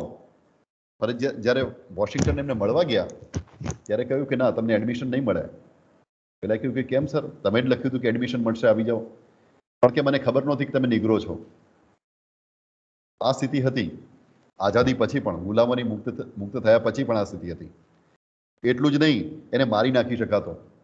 જ્યોર્જ વોશિંગ્ટન કાર્વર લખે છે, આ તો આત્મકથા છે, બાયોગ્રાફી છે. એમણે પોતે જોયેલું કે એક ગુલામને લોકો ભેગા થયા, ગોરા લોકો, અને હોળીનો જેમ આપણે જેમ ભડકો કરે એમ ભડકો કરીને એની અંદર જીવતો બાળી નાખ્યો. જીવતો બાળી નાખ્યો. આ તો કહે છે કે મેં જોયેલું છે, આ વાર્તા નથી, કલ્પના નથી, હકીકત છે. અને આ પરિસ્થિતિમાં ગુલામોએ ભણવાનું. જ્યોર્જ વોશિંગ્ટન કાર્વર સ્કૂલમાં ભણતા હતા ત્યારે 2 પુસ્તકો એમને મજૂરી કરીને ખરીદ્યા. તો કહે છે કે ગોરા લોકોએ મને થપ્પડ મારી પુસ્તક લઈ લીધા, તું ક્યાંથી ચોરી કરીને લાવ્યો છે નિગર. આ નિગર શબ્દ છે ને, એ અંકલ ટોમ્સ કેબિનનો શબ્દ છે. એ જમાનામાં કાળા ગુલામો માટે નિગર શબ્દ ત્યાં વપરાતો. નિગર એટલે, નિગ્રો એટલે આમ તો શામ અર્થ થાય લેટિન ભાષામાં, પણ એમના માટે નિગર શબ્દ વપરાતો. તો કાર્વર સાહેબ કહે છે કે મારી પાસેથી થપ્પડ મારીને 2 પુસ્તકો પાછા લઈ લીધા ગોરા લોકોએ, કે તારી પાસે પુસ્તકો ક્યાંથી આવ્યા નિગર, તું ચોરી કરીને લાવ્યો હશે. આ પરિસ્થિતિ, આ ગુલામી પ્રથા એમણે જોઈ. જુઓ એની અસરો શું થઈ. તો 1867માં કાર્લ માર્ક્સે એક પુસ્તક લખ્યું, દાસ કેપિટલ.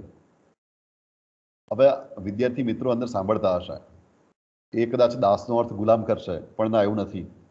આ દાસ કેપિટલ જુઓ, એમાં કે લખ્યો છે કેપિટલમાં. આ જર્મન ભાષામાં લખાયેલી, આ પુસ્તક જર્મન ભાષામાં લખાયેલું દાસ કેપિટલ વિખ્યાત પુસ્તક છે. અને આની અસર પણ ગજબ હતી. અડધી દુનિયા સામ્યવાદી બની ગઈ અને અડધી દુનિયા સામ્યવાદના ઓથાર નીચે જીવતી હતી આ પુસ્તકને કારણે. દાસ કેપિટલ અને કોમ્યુનિસ્ટ મેનિફેસ્ટો આ કાર્લ માર્ક્સના પુસ્તકો હતા. હવે આ પુસ્તક ક્યારે લખાયું જુઓ, ક્યારે છપાયું? 1867માં. અને અંકલ ટોમ્સ કેબિનની અસર કાર્લ માર્ક્સ ઉપર ના થઈ હોય એવું બને જ નહીં. અમેરિકન સોસાયટીની અસર કાર્લ માર્ક્સ ઉપર ના થઈ એવું બને જ નહીં, કારણ કે આ બધા સમકાલિક હતા. અને એને ગજબ ગુસ્સો વ્યક્ત કર્યો છે આ ગુલામી પ્રથા પર, શોષણ ઉપર, એક્સપ્લોઇટેશન ઉપર. ખાસ કરીને માલિકો દ્વારા થતું મજૂરોનું, ગુલામોના શોષણ સામે આની અંદર જબરદસ્ત વરાળ કાઢી છે. અને માર્ક્સ કહે છે કે દુનિયાભરના શ્રમજીવીઓ ભેગા થાઓ, તમારે ગુલામી સિવાય કંઈ ગુમાવવાનું નથી. અને હિંસક ક્રાંતિની વાત કરી એને. આપણને એમ થાય કે આ ગુલામોએ આટલું બધું સહન કેમ કર્યું? જો માર્ક્સની વાત, રિલિજિયન, ધર્મ, it is the opium of the people. છેલ્લી લાઈન વાંચો. માર્ક્સ કહેતા કે ધર્મ તો મનુષ્ય માટે ઓપિયમ છે, અફીણ છે. અને બિલકુલ સાચી વાત છે. અહીં તો એ જ સ્થિતિ હતી, અહીં સ્થિતિ એ જ હતી. તમે વાંચો તો વારંવાર અંકલ ટોમ અને બીજા જે ગુલામો છે એને ઉપદેશ આપવામાં આવે છે કે આ તો ધર્મસંમત છે. ગુલામી પ્રથા તો આપણા ધર્મમાં લખેલી છે. આર્થર શેલ્બી એની વાઈફને કહે છે કે તું શું કામ આટલી બધી ચિંતા કરે છે? આપણો ધર્મ કહે છે ગુલામી પ્રથાને તો સમર્થન આપે છે. ધર્મ ગુલામી પ્રથાને સમર્થન આપે છે. અને જુઓ, દારૂ પી ગયો હોય ને એને સમજાવી શકાય, અફીણ પી ગયો હોય ને હું માનું છું કે એને પણ સમજાવી શકાય, એનું કાઉન્સેલિંગ થઈ શકે. પણ ધર્મ પી ગયો હોય ને એ લોકો ખતરનાક હોય છે અને એને સુધારવા અઘરા છે. હું અંધશ્રદ્ધાની વાત કરું છું, ધર્મ સામે વિરોધ નથી, ગેરસમજ ના કરતા. કોઈ પણ ધર્મ સામે મને વિરોધ નથી, બધા જ ધર્મોનો આદર કરું છું, કોઈની ધાર્મિક લાગણી દુભાવવાનો ઈરાદો નથી. પણ અંધશ્રદ્ધા પી ગયો હોય એને તમે સુધારવાનો પ્રયત્ન કરજો, એ તમારું સામું કાઉન્સેલિંગ કરશે, તમને સમજાવશે. અને આ એ સ્થિતિ હતી. આપણે સાથે સાથે ભારતની તુલના કરતા જઈએ. ભારતમાં તમને ખબર છે, તમારી લાઇબ્રેરીમાં જજો અને ગુજરાતી વિશ્વકોશ કાઢો, એમાંથી મહારાજ લાઇબલ કેસ શોધો. મહારાજ લાઇબલ કેસ. આપણે ત્યાં મુંબઈમાં એક મહારાજ એવા હતા કે પોતાની જાતને કૃષ્ણનો અવતાર ગણાવતા. બરાબર છે, ગણાવે કોઈ પોતાની જાતને કૃષ્ણનો અવતાર, પણ એને માની લેવા વાળો વર્ગ મોટો હતો. દુઃખ તો એ વાતનું છે કે લોકોએ માની લીધું કે આ મહારાજ કૃષ્ણનો અવતાર છે. અને જેમ ઈશ્વરને આપણે ભોજન પ્રસાદી તરીકે આપીએ અથવા કોઈ વસ્તુ લાવી હોય તો પહેલા ઈશ્વરને ચડાવીએ, એવી માન્યતા હતી. તો લોકો શું કરતા કે પોતાની પત્નીને પણ ત્યાં મોકલતા, જદુનાથ મહારાજ પાસે. મહારાજ પાસે મોકલે, મહારાજને ભોગવવા માટે. નવી પરણેલી સ્ત્રીને ત્યાં મોકલે. આ કોઈ ખાનગી વાત નથી, આ તો જાહેર બાબત છે, બધા જાણે છે. કરસનદાસ મૂળજીએ મહારાજની સામે કેસ કરેલો અને મહારાજ લાઇબલ કેસ ચાલેલો, મહારાજ હારેલા એ બાબતમાં અને સજા થયેલી. આ દારૂડિયાને તમે એમ કહો કે તમારી પત્નીને પેલાની પાસે મોકલો તો એ પણ થપ્પડ મારે એટલે તરત દારૂ ઉતરી જાય, એનું અફીણ ઉતરી જાય. પણ અંધશ્રદ્ધા પી ગયો હોય ને માણસ, એ કોઈ પણ કામ કરી શકે. મને આ ગુલામી પ્રથા વાંચતી વખતે આ જ વાત યાદ આવે, અંકલ ટોમ્સ કેબિન વાંચતી વખતે, કે ટોમ પોતે પણ બાઇબલ વાંચે અને એમ કહે છે કે ઈશ્વર આપણો તારણહાર છે, એક દિવસ ઈશ્વરના ઘેર આપણે મળીશું, ઈશ્વર આપણને મુક્ત કરાવશે. ઇમેન્સિપેશનની વાત કરે છે, ઇમેન્સિપેશનની વાત કરે છે. ઇમેન્સિપેશન અને લિબર્ટી વચ્ચે તફાવત છે. ઇમેન્સિપેશન એટલે તમને મુક્તિ મળે આ બધામાંથી, સામાજિક, આર્થિક, રાજકીય સમસ્યાઓમાંથી મુક્તિ મળે. ઇમેન્સિપેશન તમે જીવતા હોય ને મુક્તિ મળે આમાંથી. એ ઇમેન્સિપેશન એક દિવસ ઈશ્વર આપણને અપાવશે. શ્રદ્ધા રાખો, ફેથ રાખો, ઈમાન લાવો, આવી વાત કરે છે. વિદ્યાર્થી મિત્રો કદાચ વાંચી ના શકે નવલકથા, તો મેં તમારા માટે આ એક મૂવી છે અંગ્રેજી, એની ભલામણ કરું છું, ગોન વિથ ધ વિન્ડ. એનું પોસ્ટર જોઈને તમે એના વિશે ખોટું અનુમાન ના કરતા. પોસ્ટર જે હોય પણ ગુલામી પ્રથા વખતે કેવી પરિસ્થિતિ હતી એનું સરસ ચિત્રણ આમાં થયેલું છે. માર્ગરેટ મિશેલે લખ્યું છે આ પુસ્તક, અને લેખિકા પોતે પાછા વ્યવસાય તબીબ હતા, ડોક્ટર હતા. બહુ જ સરસ નવલકથા લખી, 1936માં પબ્લિશ થઈ છે. પણ જોવા જેવી છે, મૂવી જોજો તમે, એને ઓસ્કાર એવોર્ડ મળેલો ગોન વિથ ધ વિન્ડને. આ નવલકથા મહત્વની કેમ બની, એની શું અસરો થઈ, એની વાત કરીએ. આપણી પાસે સમય 3 મિનિટનો છે. તો એને કારણે અમેરિકાની અંદર જેમ આપણને વાંચીને 2-3 દિવસ સુધી ડિસ્ટર્બ થઈ જઈએ છીએ, ગુલામોની પીડા આપણે ફીલ કરીએ છીએ, એમ અમેરિકાની અંદર પણ આ ફીલ થઈ. અને એની અસર એવી થઈ કે લોકોએ નિશ્ચય કર્યો કે હવે ગુલામી પ્રથા નાબૂદ કરવાની છે. અને ઉત્તરના રાજ્યો એવા હતા કે એ ગુલામી પ્રથા નાબૂદ કરવામાં પહેલેથી માનતા હતા, ત્યાં ગુલામો પર ત્રાસ પહેલેથી ઓછો હતો. પણ દક્ષિણના ખાસ કરીને ખેતી પ્રધાન રાજ્યો હતા, ત્યાં ગુલામો પર ત્રાસ ખૂબ હતો. તો ઉત્તરના રાજ્યોએ નક્કી કર્યું કે કોઈ પણ હિસાબે ગુલામી પ્રથા નાબૂદ કરવાની છે. અને અમેરિકામાં સિવિલ વોર ફાટી નીકળ્યું, ગૃહયુદ્ધ ફાટી નીકળ્યું. અને અંતે અબ્રાહમ લિંકનની સરકાર સફળ થઈ ગુલામી પ્રથા નાબૂદ કરવામાં. અબ્રાહમ લિંકનને ગોળી એટલા માટે જ મારવામાં આવી હતી કે ગુલામી પ્રથા નાબૂદ કરી એમણે. પણ નવલકથા તરીકે એણે એનો હેતુ સિદ્ધ કર્યો, સવાલ જ નથી એમાં. ગુલામોની પીડા લોકો સુધી પહોંચાડી, એનો હેતુ સિદ્ધ કર્યો અને ગુલામોને મુક્તિ અપાવી. આ નવલકથા એ અર્થમાં મુક્તિદાતા છે. હવે આમ તો સમય હોત તો કેટલાક સંવાદોની વાત કરત. ટોમ કે છે, ટોમને એક માલિક પૂછે છે, શું sir? Sorry to disturb sir, પણ સમયની કોઈ ચિંતા નથી, પ્લીઝ કેરી. હા હા હા હા, ઓકે. તમને કંટાળો આવે તો કહેજો, કારણ કે હું સમયના પ્રેશર નીચે જ બોલી રહ્યો છું પહેલેથી. નહીં, એવું કશું જ નથી, બિલકુલ નથી. હા, okay sir, thank you sir. હા, પેલા કોઈ આર્ટિસ્ટને કહેવામાં આવે, લિયોનાર્ડો દ વિન્સીને કે કોઈને, કે એક ચિત્ર તમને દોરતા કેટલો સમય લાગે, એને એમ કે મને 2 દિવસ લાગે. એને તમે એમ કહો કે 20 મિનિટમાં ચિત્ર દોરી નાખો, તો એની શું સ્થિતિ થાય? એવી સ્થિતિ મારી થઈ રહી છે. એટલે હું પ્રેશર ફીલ કરી રહ્યો છું, પણ છતાંય આપણે ટ્રાય કરીએ.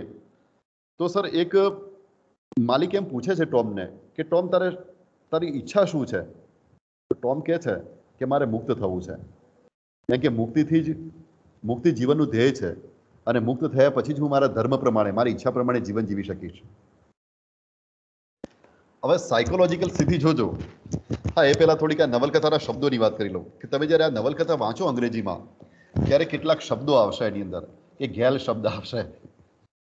તમે અમેરિકન ઇંગ્લિશમાં ગાયઝ એન્ડ ગર્લ્સ સાંભળ્યું છે? હલો ગાયઝ, એવું સાંભળ્યું હશે. એ ગાય, એ જે છે ને, છોકરાઓ માટે ગાય શબ્દ વપરાય છે અને છોકરીઓ માટે ગેલ શબ્દ વપરાય છે. એ ગેલ શબ્દ આ નવલકથામાં તમને જોવા મળશે. પેલો માલિક એમ કે આઈ વોન્ટ ધેટ ગેલ, મારે પેલી છોકરી જોઈએ છે, એટલે ખરીદવી છે એમ. પછી નવલકથાની અંદર ગુલામો માટે આર્ટિકલ શબ્દ વાપર્યો છે કે I want that article. Article, કે ગુલામો માટે આર્ટિકલ શબ્દ વાપરે છે. અને ગેલ શબ્દ એ જમાનામાં પણ વપરાતો હતો અમેરિકામાં. ગાયઝ એન્ડ ગર્લ્સ, ગર્લ્સ નહીં, ગર્લ્સ બ્રિટિશ ઇંગ્લિશમાં, અમેરિકન ઇંગ્લિશમાં ગેલ, GAL શબ્દ વપરાય છે. પછી આ નવલકથામાં કેટલાક શબ્દો છે. મુલાટો શબ્દ છે, મુલાટો એટલે એવો વ્યક્તિ કે જેના મમ્મી અથવા પપ્પા બંનેમાંથી કોઈ એક નિગ્રો હોય, કોઈ એક નિગ્રો હોય, ગુલામ હોય, અને એનું સંતાનને મુલાટો કહેવાય. તમે જ્યારે આ નવલકથા વાંચો ત્યારે એમાં મુલાટો શબ્દ આવશે. અને આ મુલાટો જે ગુલામો હતા ને એ પાછા ગુલામ જ હતા, કારણ કે એનો બાપ અથવા તો માં બંને ગુલામ હોય, બેમાંથી કોઈ એક ગુલામ હોય, એટલે ગુલામ તરીકે જ એ વેચાતા. પણ એ થોડાક રૂપાળા હતા એટલે એની કિંમત વધારે આવતી પાછી. એમાં જો સ્ત્રી હોય તો પાછી વધારે કિંમત આવે. પછી આ ક્વાડ્રૂન શબ્દ છે, ક્વાડ્રૂન આપણે અંગ્રેજીમાં ક્વાર્ટર શબ્દ છે, ચોથા ભાગનું. આ ક્વાડ્રૂન શબ્દનો પણ એવો જ અર્થ થાય છે કે જેની અંદર પા ભાગનું લોહી ગુલામનું હોય. એવો ઘોરો કે ઘોરી ગુલામ કે જેનું પા ભાગનું લોહી ગુલામનું હોય એને ક્વાડ્રૂન કહેવાતા. પછી નિગર શબ્દ તો મેં તમને કહ્યો, પેલો શેલ્બી હેલીને કહે છે કે આ ટોમ છે ને, ટોમ ઇઝ અ ઓનેસ્ટ. એટલે હેલી કહે છે કે honest and nigger go. Honest અને આ કાળીઓ જવા દેવા જ ને, આવી વાત કરે છે કે આ લોકો ઓનેસ્ટ હોઈ જ ના શકે. આ નિગર શબ્દનો આપણે ભાવાનુવાદ કરવો જોઈએ. આમ તો એનો અર્થ થાય શામ, પણ એ લોકો નફરતવાચક શબ્દ તરીકે આનો ઉપયોગ કરતા. પછી આર્ટિકલ શબ્દ આવે છે, તો આર્ટિકલ શબ્દનો અર્થ આર્ટિકલ નહીં સમજવાનો. એ કેટલીક વાર ગુલામ માટે પણ આર્ટિકલ શબ્દ વાપરતા પેલા વેપારીઓ. પછી ઇમેન્સિપેશન અને લિબર્ટી શબ્દ આની અંદર આવે છે. આ તમે મૂળ અંગ્રેજીમાં વાંચો તો તમને મજા આવશે. ઇમેન્સિપેશન, લિબર્ટી આપણે ખાસ કરીને રાજકીય અર્થમાં લીધી છે, સ્વાતંત્ર્યને. અને ઇમેન્સિપેશન એ બધા જ અર્થમાં છે. વ્યક્તિ મુક્તિનો અહેસાસ કરે, દરેક પ્રકારના ભયમાંથી મુક્તિ મેળવે, સામાજિક, આર્થિક, રાજકીય તમામ પ્રકારના ભયોમાંથી મુક્તિ મેળવે. હું એવો ભાવાનુવાદ કરું છું ઇમેન્સિપેશન શબ્દનો. તો આ લોકો ઇમેન્સિપેશન ઈચ્છે છે. અને સાલ્વેશન એટલે આપણા ગુજરાતીમાં કહીએ તો મોક્ષ, પણ સાલ્વેશનની વાત નથી, ઇમેન્સિપેશનની વાત છે. આ કેટલાક શબ્દો મને એવું લાગ્યું કે વિદ્યાર્થી મિત્રોને કહેવા જરૂરી છે, એટલે મેં તમને કહ્યા. આપણે ત્યાં ગુજરાતીમાં અનુવાદ થયો છે, મુકુલ કલારથી કર્યો છે, લોભ અને કરુણા. પણ અનુવાદ એ અનુવાદ છે. અનુવાદ વિશે એક કહેવત એવી છે કે અત્તરની એક શીશીમાંથી બીજી શીશીમાં તમે અત્તરને કાઢો ત્યારે કેટલીક સુગંધ મૂળ શીશીમાં રહી જાય. એમ તમારે ખરેખર આનો આનંદ લેવો હોય અથવા તો આને એન્જોય કરવી હોય નવલકથાને, નોવેલને, તો મૂળ ઇંગ્લિશમાં વાંચો, મજા આવશે તમને. અને આ સંક્ષિપ્ત અનુવાદ છે. એની અસરો શું થઈ? તો ગુલામી પ્રથા નાબૂદ થઈ, ગૃહયુદ્ધ ફાટી નીકળ્યું, ભારતના બંધારણમાં પણ કલમ 17મી ઉમેરાય છે, સંગઠન રચવાનો અધિકાર આવે છે, કારણ કે ગુલામોને સંગઠિત થવાનો અધિકાર નહોતો. નવા જ પ્રકારનું સોશિયલ એન્જિનિયરિંગ થાય છે પછી.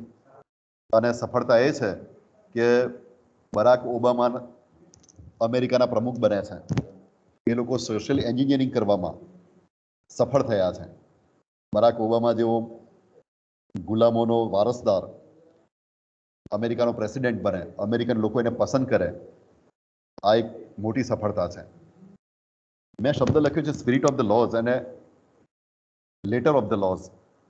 કાયદાના શબ્દો અને કાયદાની ભાવના બે ભિન્ન વસ્તુ છે. કાયદાના શબ્દોની અસર ધીમે ધીમે સમાજ ઉપર થાય છે અને કાયદાની ભાવનાને સમાજ આત્મસાત કરે ત્યારે કાયદાનો હેતુ સિદ્ધ થાય છે. ગુલામોને મુક્ત કરતો કાયદો તો થઈ ગયો, પણ સમાજે જલ્દી એ કાયદાને આત્મસાત ના કર્યો, એને ઘણો સમય લાગ્યો. સ્પિરિટ ઓફ ધ લોઝ, કાયદાની જે ભાવના છે એને સ્વીકારતા. અને એવું બધે થાય છે, એકલું યુએસની વાત નથી, બધે એવું થાય છે. ડીકોલોનાઇઝેશનની વાત કરીએ. આ વિચાર મને આ સવારે જ આવ્યો. ભાવેશ ભટ્ટ સાહેબે મને મેસેજ મોકલ્યો કે માનસિક ગુલામીમાંથી મુક્ત થવાનો. આ ડીકોલોનાઇઝેશનના ઘણા બધા અર્થો થાય છે, તમે ઓક્સફર્ડ ડિક્શનરીમાં જોજો.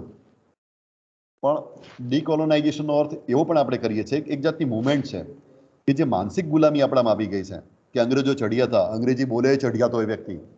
કોઈ વ્યક્તિ અંગ્રેજી બોલે એટલે આપણે એનાથી પ્રભાવિત થઈ જઈએ છીએ, સાહેબ આ તો અંગ્રેજી બોલે છે, અંગ્રેજીમાં જ જ્ઞાન છે માની લઈએ છીએ. હકીકતમાં અંગ્રેજી એક ભાષા છે, એક લેંગ્વેજ છે. એ પોતે નોલેજ નથી, જ્ઞાન નથી.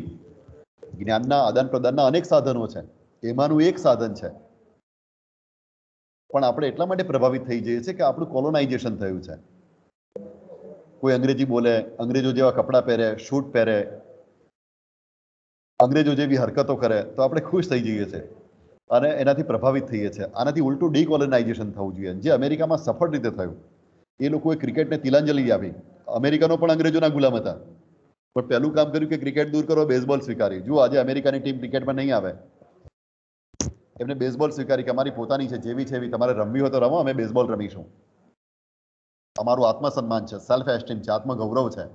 આના કરવાની જરૂર હોય છે અને એ લોકો એમ કરવામાં, ડીકોલોનાઇઝેશન કરવામાં સફળ રહ્યા છે.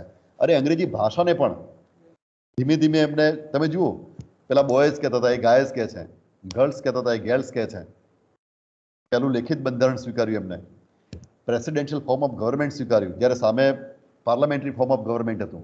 ત્યારે આપણે પણ અંગ્રેજોની જેમ પાર્લામેન્ટરી ફોર્મ ઓફ ગવર્મેન્ટ સ્વીકાર્યું આપણે.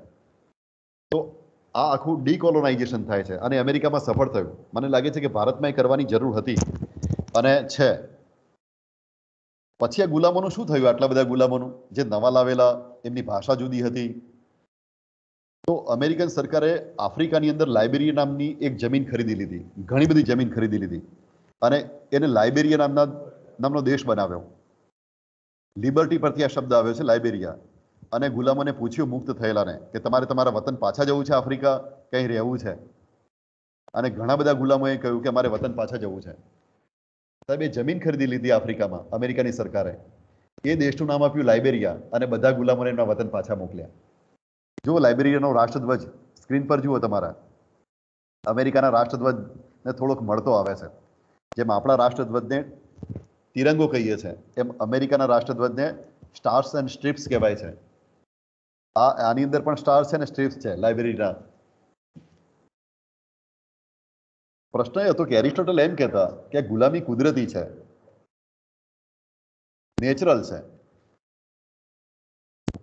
તો કાયદો એવો હોવો જોઈએ કે કુદરતી બાબતોનો વિરોધ ના કરે. તમે કુદરત સામે ક્યાં સુધી લડી શકો?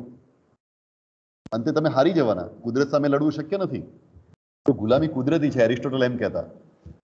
એરિસ્ટોટલ તો પોલિટિકલ સાયન્સના ફાધર કહેવાય, ઝૂલોજીના પણ ફાધર કહેવાય, બાયોલોજીના ફાધર કહેવાય, તર્કશાસ્ત્રના ફાધર કહેવાય, મિટિયોરોલોજીના ફાધર કહેવાય, મોટો ચિંતક યુરોપનો. અને એમ કહેતા કે ગુલામી કુદરતી છે. તો હવે ગુલામી કુદરતી હોય ખરી? કેટલાક લોકો માનસિક રીતે જ ગુલામ હોય, એને આદેશ આપો તો જ એ કામ કરે, નહીંતર એ નહીં કરે. આપણે કહીએ છીએ કે આળસુ છે, પણ એને કંઈ સૂચતું નથી શું કરવું એ. આદેશ આપનાર જોઈએ. હવે મનુષ્ય એક સામાજિક પ્રાણી છે. સમાજમાં શું હોય? હાયરાર્કી હોય. દરેક સામાજિક પ્રાણીમાં હાયરાર્કી હોય. વાંદરાઓમાં પણ, મધમાખીઓમાં પણ, ઉધઈમાં પણ. તો સામાજિક પ્રાણીઓમાં જે સૌથી ઉપર હોય, ટોચ ઉપર લીડર હોય, એની પાસે વિઝન હોય, એ બધાને આદેશ આપે. એના માટે ઇથોલોજિસ્ટો, ETHOLOGY, ઇથોલોજી એટલે પ્રાણી વર્તન વિજ્ઞાન. ઇથોલોજિસ્ટો એમ કે છે કે જે આદેશો આપે છે એ આલ્ફા છે, પછી બીટા ને નીચે આવે, છેલ્લે ઝેટા આવે. તો આલ્ફા પ્રાણી હોય એ આખું ટોળીને લીડ કરતું હોય. હાથણીઓમાં પણ એવું, હાથીઓમાં પણ એવું હોય કે હાથણી હોય અને હાથણી આલ્ફા હોય, એ આખી ટોળીને લીડ કરે. પાણી પાસે લઈ જાય, નવા ચરવાના વિસ્તારો તરફ લઈ જાય અને આખી ટોળી એને ફોલો કરતી હોય. મધમાખીઓમાં પણ એવું હોય. તમે મધમાખીઓનો જે સમાજ છે એને ઇથોલોજિસ્ટો એમ કે છે કે સોસાયટી યુ સોસાયટી છે. EU નો મતલબ કે શ્રેષ્ઠ સમાજ વ્યવસ્થા છે મધમાખીઓની. યુ સોસાયટીની એક્શન. તમારે શ્રેષ્ઠ સમાજ વ્યવસ્થા જોવી હોય તો મધમાખીઓની સમાજ વ્યવસ્થા જુઓ. અને એમાં જે રાણી હોય છે, આ તમારા ફોટોગ્રાફની અંદર જે આ લાંબી દેખાય છે, જેના ઉપર ગુલાબી, જેના થોરેક્સ ઉપર ગુલાબી કલર કરેલો છે, જુઓ. અને આજુબાજુ કોર્ટ બી છે. હવે રાણીનું આયુષ્ય 10 વર્ષનું છે, જ્યારે વર્કરનું આયુષ્ય 45 દિવસનું હોય. 45 દિવસમાં વર્કર મરી જાય કામ કરીને, અને રાણી 10 વર્ષ સુધી જીવે. રાણી કોઈ જ કામ ના કરે. અરે રાણી પોતે જાતે ખાય પણ નહીં, વર્કર એને ખવડાવે. તમે જુઓ ફોટોગ્રાફની અંદર, એને ખવડાવે છે. હવે આપણે એમ કહીએ, આજે જો કોઈ આવું કરતું હોય તો એમ કહીએ કે જો શોષણ થઈ રહ્યું છે, પેલા લોકોને ગુલામ બનાવ્યા છે, ગુલામો પાસે એટલી મજૂરી કરાવે છે કે બિચારા 45 દિવસથી વધારે જીવતા નથી, અને રાણી 10 વર્ષ જીવે છે અને મજા કરે છે. આ શોષણ છે, ક્રાંતિ થવી જોઈએ. હકીકતમાં કુદરતી છે, નેચરલ વસ્તુ છે. વર્કર ઈચ્છે તો પણ એ વધારે ના જીવી શકે. બીજું, વર્કર પોતાના સંતાનો પેદા ના કરી શકે, રાણી જ કરે. વર્કર પાછા સ્વેચ્છાએ રાણીને ખવડાવે. રાણી કોઈ કામ ના કરે, વર્કર જ બધું કામ કરે, મધપૂડો બનાવવાનું, સફાઈ કરવાનું, આપણને ડંખ મારવાનું, મધ લાવવાનું અને રાણીને રોયલ જેલી ખવડાવવાનું. વર્કર પોતે પાછા મધ ખાય અને રાણીને રોયલ જેલી ખવડાવે. આમને કોઈ સરકારી આદેશો મળતા નથી, કોઈ રાજા જુલમ કરતો નથી, પણ આ કુદરતી વસ્તુ છે. એવું જ મોલ રેટ છે.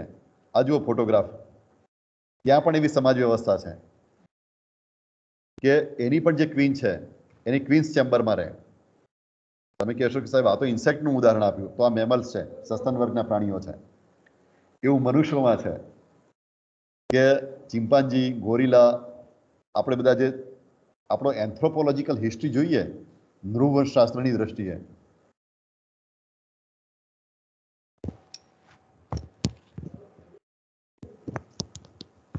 ધ્રુવવંશશાસ્ત્રની દ્રષ્ટિએ જોઈએ આપણો એન્થ્રોપોલોજીકલ હિસ્ટ્રી, તો એમાં પણ ગુલામી જોવા મળે છે. સ્વરૂપ જુદું જુદું હોઈ શકે, એક યા બીજા સ્વરૂપનું, પણ એક વ્યક્તિ બીજી વ્યક્તિ પાસે કામ કરાવે, પોતાના હેતુ સિદ્ધ કરાવવા માટે કામ કરાવે, અને બીજી વ્યક્તિઓ કરે પણ, આ જુદા જુદા સ્વરૂપે જોવા મળે છે. અહીં જુઓ, એક મંકી બીજા મંકીનું ગ્રૂમિંગ કરે છે, અંગ્રેજીમાં એને ગ્રૂમિંગ કહેવાય. એમાં પણ પાછો જે આલ્ફા વાંદરો હોય ને કોઈનું ગ્રૂમિંગ ના કરે, બધા એનું ગ્રૂમિંગ કરે પણ એ કોઈનું ગ્રૂમિંગ નહીં કરે. ત્યાં પણ આ એક પ્રકારની ગુલામી પ્રથા જોવા મળે. હોમિનિડ ફેમિલીમાં આ જોવા મળે છે. ચિમ્પાન્જીને આપણે ઉત્ક્રાંતિની દ્રષ્ટિએ કાકા બાપાના થઈએ. આપણે આગળ જોયું ને, હા, કે ચિમ્પાન્જી અને મનુષ્ય, ચિમ્પાન્જી આપણા પૂર્વજો નથી, આપણે ચિમ્પાન્જીમાંથી નથી બન્યા, પણ આપણો પૂર્વજ એક સમય એક હતો. તો ચિમ્પાન્જીમાં પણ એ જોવા મળે છે કે એક આલ્ફા મેલ હોય, એ વિશેષ અધિકારો ધરાવતો હોય. આપણે હન્ટર્સ અને ગેધરર્સ હતા. ઉત્ક્રાંતિમાં એક સમયે પાછળ જઈએ તો આપણા પૂર્વજો હન્ટર્સ, શિકારી હતા, અને સ્ત્રીઓ ગેધરિંગ કરતી, અને એ વખતે પણ આલ્ફાનું મહત્વ હતું. આ બુક તમે વાંચી હશે, વિખ્યાત બુક છે, યુવાલ નોઆ હરારી. અને નોઆ સર છે એ હિબ્રુ યુનિવર્સિટી ઇઝરાયલમાં ઇતિહાસના પ્રોફેસર છે. આ મારી પાસે બુક છે, કદાચ તમને દેખાતી હશે. એ બુક મેં ફોટો પણ મૂક્યો છે. એ એમના 8 નંબરના ચેપ્ટરમાં કહે છે કે there is no justice in history. ઇતિહાસમાં ન્યાય જેવું કશું છે જ નહીં. અને 143 નંબરના પાન ઉપર એક સરસ એમને ડાયાગ્રામ દોર્યો છે, અને એમાં લખ્યું છે કે વ્હાઇટ કંટ્રોલ ઓફ બ્લેક્સ, ગોરા લોકોએ કાળા લોકો પર કંટ્રોલ કર્યો. એની અસરથી શું થયું કે ડિસ્ક્રિમિનેટરી લોઝ આવ્યા, ભેદભાવ કરતા કાયદા આવ્યા. એની અસરે કાળા લોકોમાં ગરીબી આવી, અને lack of education among blacks, ગરીબી અને અજ્ઞાનતા આવી. એની અસર હેઠળ કલ્ચરલ પ્રેજ્યુડાઇઝ શરૂ થયા, સાંસ્કૃતિક પ્રેજ્યુડાઇઝના આપણે પૂર્વગ્રહો શરૂ થયા કે આ લોકો આવા જ હોય, આવો પૂર્વગ્રહ આવી ગયો, કલ્ચરલ પ્રેજ્યુડાઇઝ થયા. અને પેલા લોકોને પણ પૂર્વગ્રહ થયો કે આ લોકો જુલમી જ હોય. આવા સામસામે કલ્ચરલ પ્રેજ્યુડાઇઝ થયા. આપણી પાસે સમય થઈ ગયો છે અને કદાચ કંટાળો પણ તમને આવે. થેન્ક યુ વેરી મચ મને તક આપી.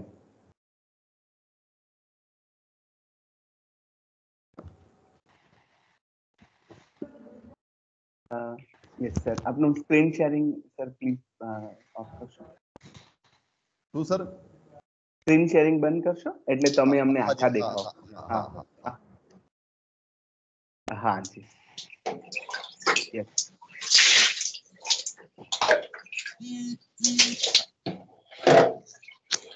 Yes, thank you so much sir. First of all, બહુ જ આખું વ્યાખ્યાન એટલું બધું સરસ અસરકારક રહ્યું છે. ક્યાંથી વાત શરૂ થઈ અને એનો વિસ્તાર કેટલો બધો થયો, ક્યાં ગઈ એમ હું નથી કહેવા માંગતો, પણ આટલી બધી વિસ્તરી શકે કોઈ વાત, અને આટલા બહોળા પરિપ્રેક્ષ્યમાં ગુલામીની વાર્તાની વાત થવાની હોય ત્યારે કોઈને એમ થાય કે અહીંયા દુઃખ અને વેદના અને સંવેદના અને એની બધી વાતો આવશે અને એ રીતે આપણી લાગણીઓ ને ઝંકૃત કરવામાં આવશે. પણ અહીંયા તો આખી વાત એ તો થયું જ થયું, પણ આખી સાયકોલોજીકલી પણ આખી વાતને કેટલી સરસ રીતે આપે મૂકી આપી છે. મૂળ નવલકથા, એના પહેલાની અમેરિકન સ્થિતિ, જે એટલે એ સમાજની સ્થિતિ, આપને તરત કહેવામાં આવ્યું કે વિદ્યાર્થીઓ મિત્રો છે એટલે એના પહેલાનું કહેશો તો એ લોકોને વધારે સમજાશે, એટલે ત્યાંથી આખી આપે વાત શરૂ કરી અને કેવી સ્થિતિમાં અમેરિકામાં ગુલામોને રાખવામાં આવતા એની આખી વાત આમાં અનુભવોથી મૂકવામાં આવી. હજી એ અનુભવો વધુ મિત્રો વાંચશે ત્યારે ખ્યાલ આવશે.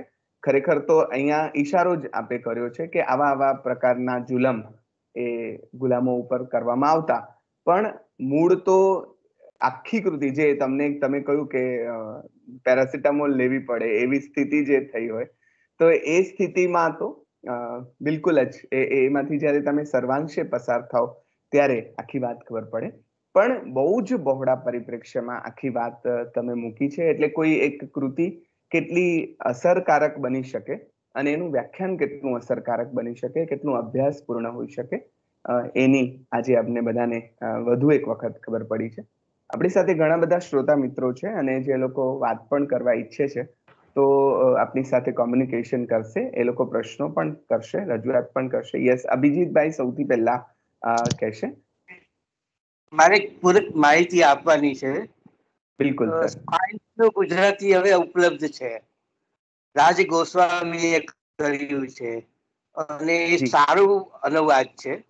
અને જેમ ફિલ્મની વાત કરી આપણે ગોન વિથ ધ વિન્ડની, એવી જ રીતે ડી.ડબલ્યુ. ગ્રિફિથની એક ફિલ્મ છે બર્થ ઓફ નેશન. એ અમેરિકામાં જે સિવિલ વોર થઈ એના ઉપર જ આખી ફિલ્મ છે. કેવી રીતે અબ્રાહમ લિંકને આ સિવિલ વોર પછી આ કાયદો કર્યો અને કાળાઓને, નીગ્રોને જે સ્વતંત્રતા આપી, એની વાત બહુ સરસ રીતે થઈ છે. જો કોઈને જોવી હોય તો એ અવેલેબલ છે અને યુટ્યુબ પર એ જોવા મળશે. બર્થ ઓફ એ નેશન, દિગ્દર્શક ડી.ડબલ્યુ. ગ્રિફિથ. આટલી જ ઇન્ફોર્મેશન લેવી છે, જેથી આ આખા જે ઇતિહાસ સાહેબે વર્ણવ્યો એની આખી વાત, એ આ કાળાઓની, એની લાઈફસ્ટાઈલની, કેવી રીતે જીવે છે, કેવી રીતે અનુભવે છે, એની આખી વાત. એમાં જે એમણે જે કહ્યું કે ગુલામી પ્રથા, કેટલાક એવા પણ હતા કે જે બહુ જ વફાદાર હતા, કેટલાક એવા પણ હતા જેમણે વિદ્રોહ કરેલો. એ બધાની વાતને એને બહુ સારી રીતે વણી લીધી છે. સાયલન્ટ એરામાં બનેલી છે એટલે મૂંગી છે પણ ખૂબ જ સરસ છે. અને જો કોઈને ઈચ્છા થાય તો આ નવલકથાના સંદર્ભમાં એ ફિલ્મ જોશે તો એને જરૂર મજા પડશે, કદાચ વધુ સારી રીતે આ નવલકથા સમજી શકશે. Thank you. જી જી, thank you so much. Thank you sir. Yes, પૂરક વાત કરવા માટે. યસ, ભાવેશ ભટ્ટ સાહેબ પ્લીઝ. નમસ્કાર. સૌથી પહેલા તો રમજાનભાઈ ખૂબ ખૂબ ધન્યવાદ. આજે મુકેશભાઈના ઘૂંટાયેલા અવાજમાં ફરી એક વખત 3 વર્ષ પછી એમને અપ્રત્યક્ષ રીતે મળવાનો લાવો મળ્યો. એલપીજી પોલિસી મને યાદ આવે. એલપીજી એટલે લિબરલાઇઝેશન, પ્રાઇવેટાઇઝેશન, ગ્લોબલાઇઝેશન તો નહીં, પણ literature, political science and global thinking, આ ત્રણનો જે ત્રિવેણી સંગમ મુકેશભાઈ સરળતાથી કરી શકે એ એમની વિશેષતા છે. કડવા સત્યને કઈ રીતે મીઠી વાણીમાં અને હસતા હસતા કહી શકાય, આ કળા બહુ ઓછા લોકોને સાધ્ય હોય છે. મુકેશભાઈ એમાંના એક છે.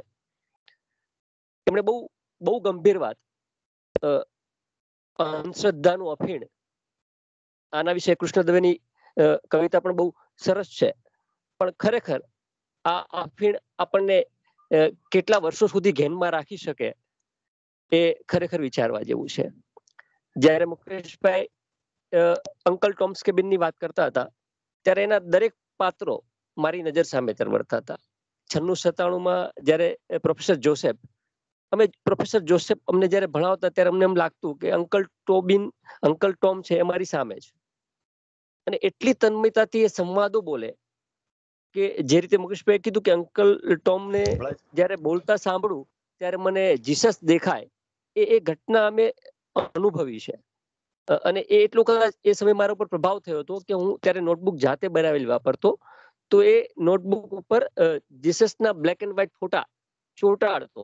અને આજે પણ મારી પાસે એ મારા હાથે લખેલી અંકલ ટોમ્સ કેબિનના પ્રશ્નો અને એની નોટબુક સાચવેલી છે. આજે સવારે જ મેં જોઈ.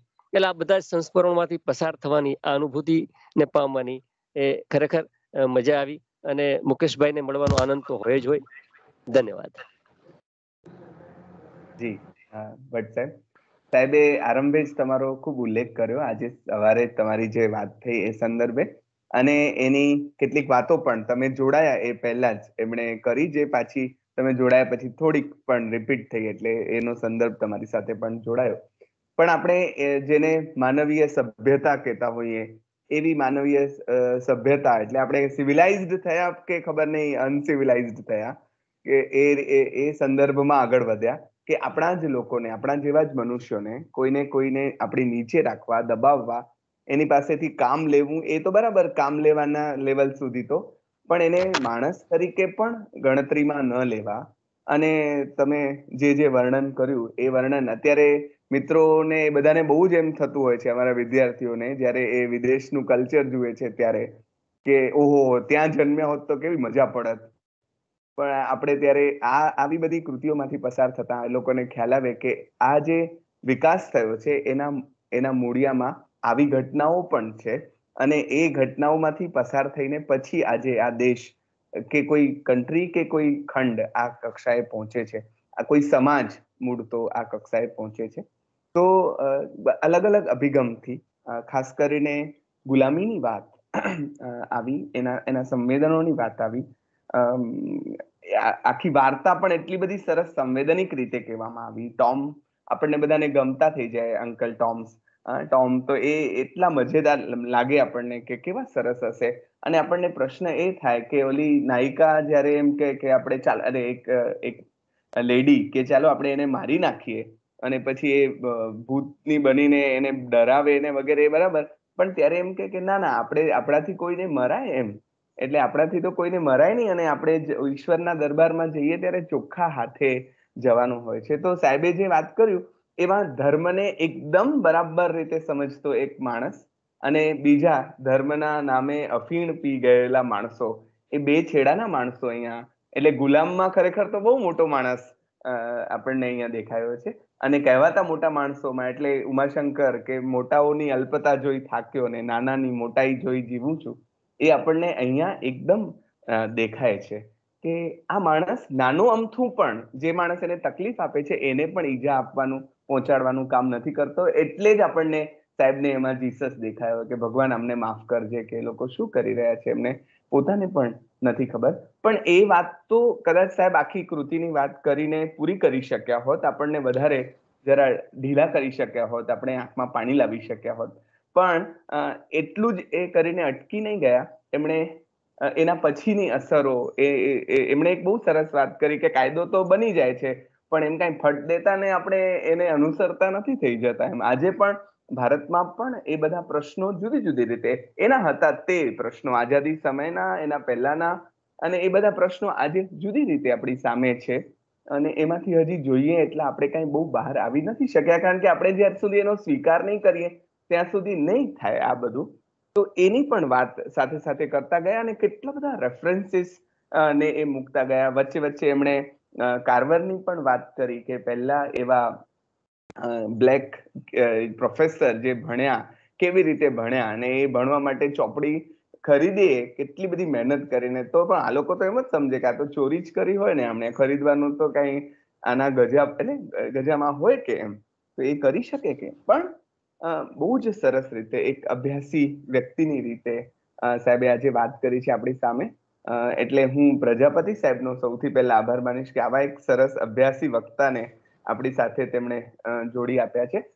હું હજી મિત્રોને આમંત્રિત કરું છું કે સાહેબને આ સંદર્ભે, પુસ્તક સંદર્ભે, કે આજે આમ જાણે કે આ વિષય સંદર્ભે વાત કરવી હોય, પ્રશ્ન કરવો હોય તો પણ કરી શકે. ઓડિયો વિડિયો ઓન કરીને પોતાનો પ્રશ્ન મૂકી શકે છે. સર, મારે એક સ્પષ્ટતા કરવી છે કે તમે જે કહ્યું ને, મેં કહ્યું કે ટોમ એમ કહે છે કે મારે ઉપર ચોખ્ખા હાથે જવું છે, એ મેં ભાવાનુવાદ કર્યો. કેટલીક વાર ભાષામાં શબ્દાનુવાદ કરવા જઈએ ને તો એ કોમ્યુનિકેશન, મેં તમને કહ્યું કે ક્રોસ કલ્ચરલ કોમ્યુનિકેશન બરાબર થતું નથી. એટલા માટે મેં ભાવાનુવાદ કર્યો કે એ ઈશ્વરથી ડરતો માણસ છે, સતત ઈશ્વરથી ડરતો માણસ છે, અને કોઈ પણને પીડા આપીને પાપ કરવા નથી માંગતો. જ્યારે બીજા ગુલામ એને મારે છે ત્યારે પણ કહે છે કે ઈશ્વર એને માફ કરજો, ઈશ્વર આમને માફ કરજો એમ કહે છે. એટલે એ અર્થમાં એને શબ્દાનુવાદ નથી કર્યો, ચોખ્ખા હાથે જવું છે એ બાબતમાં આ સ્પષ્ટતા કરી. બરાબર.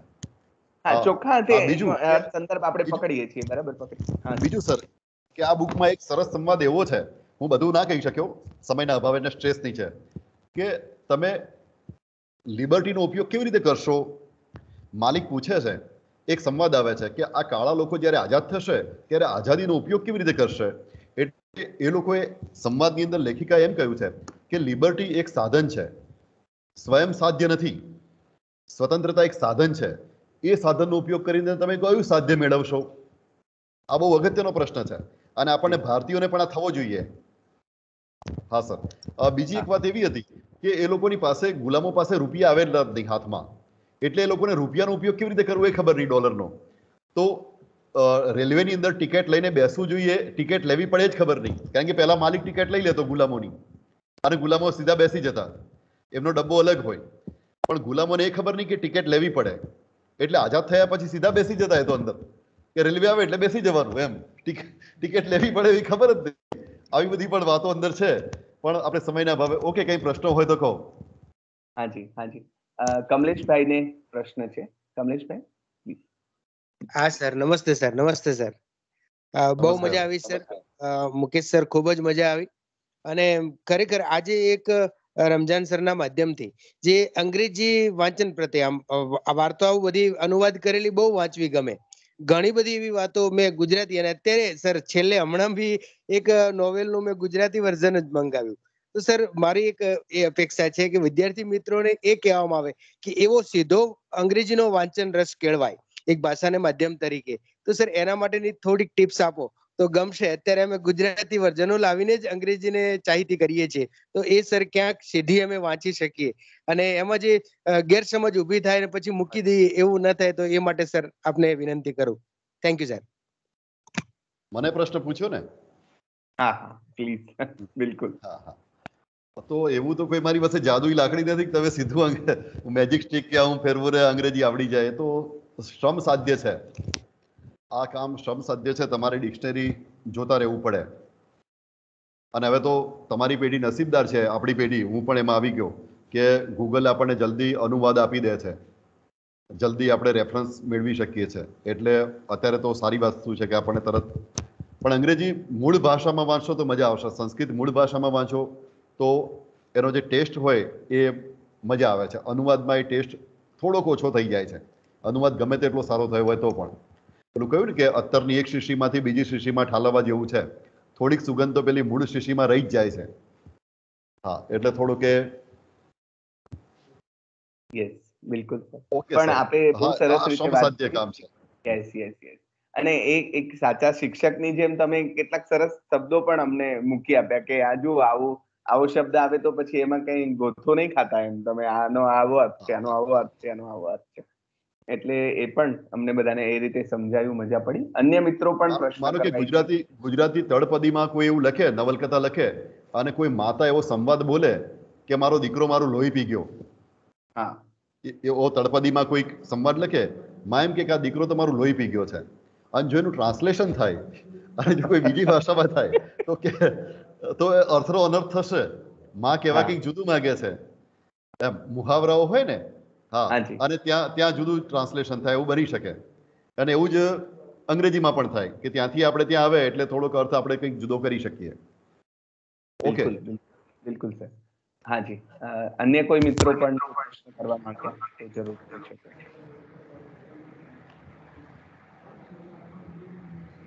Prajapati sir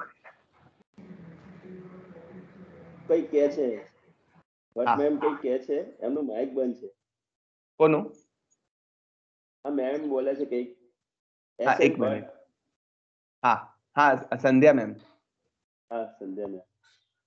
Sandhya ma'am please, આપનો માઇક બંધ હશે. હા,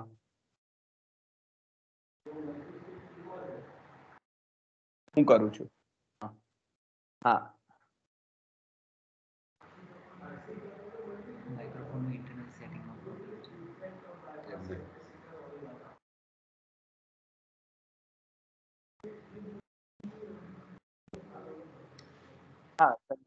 કંઈ કહી રહ્યા હતા?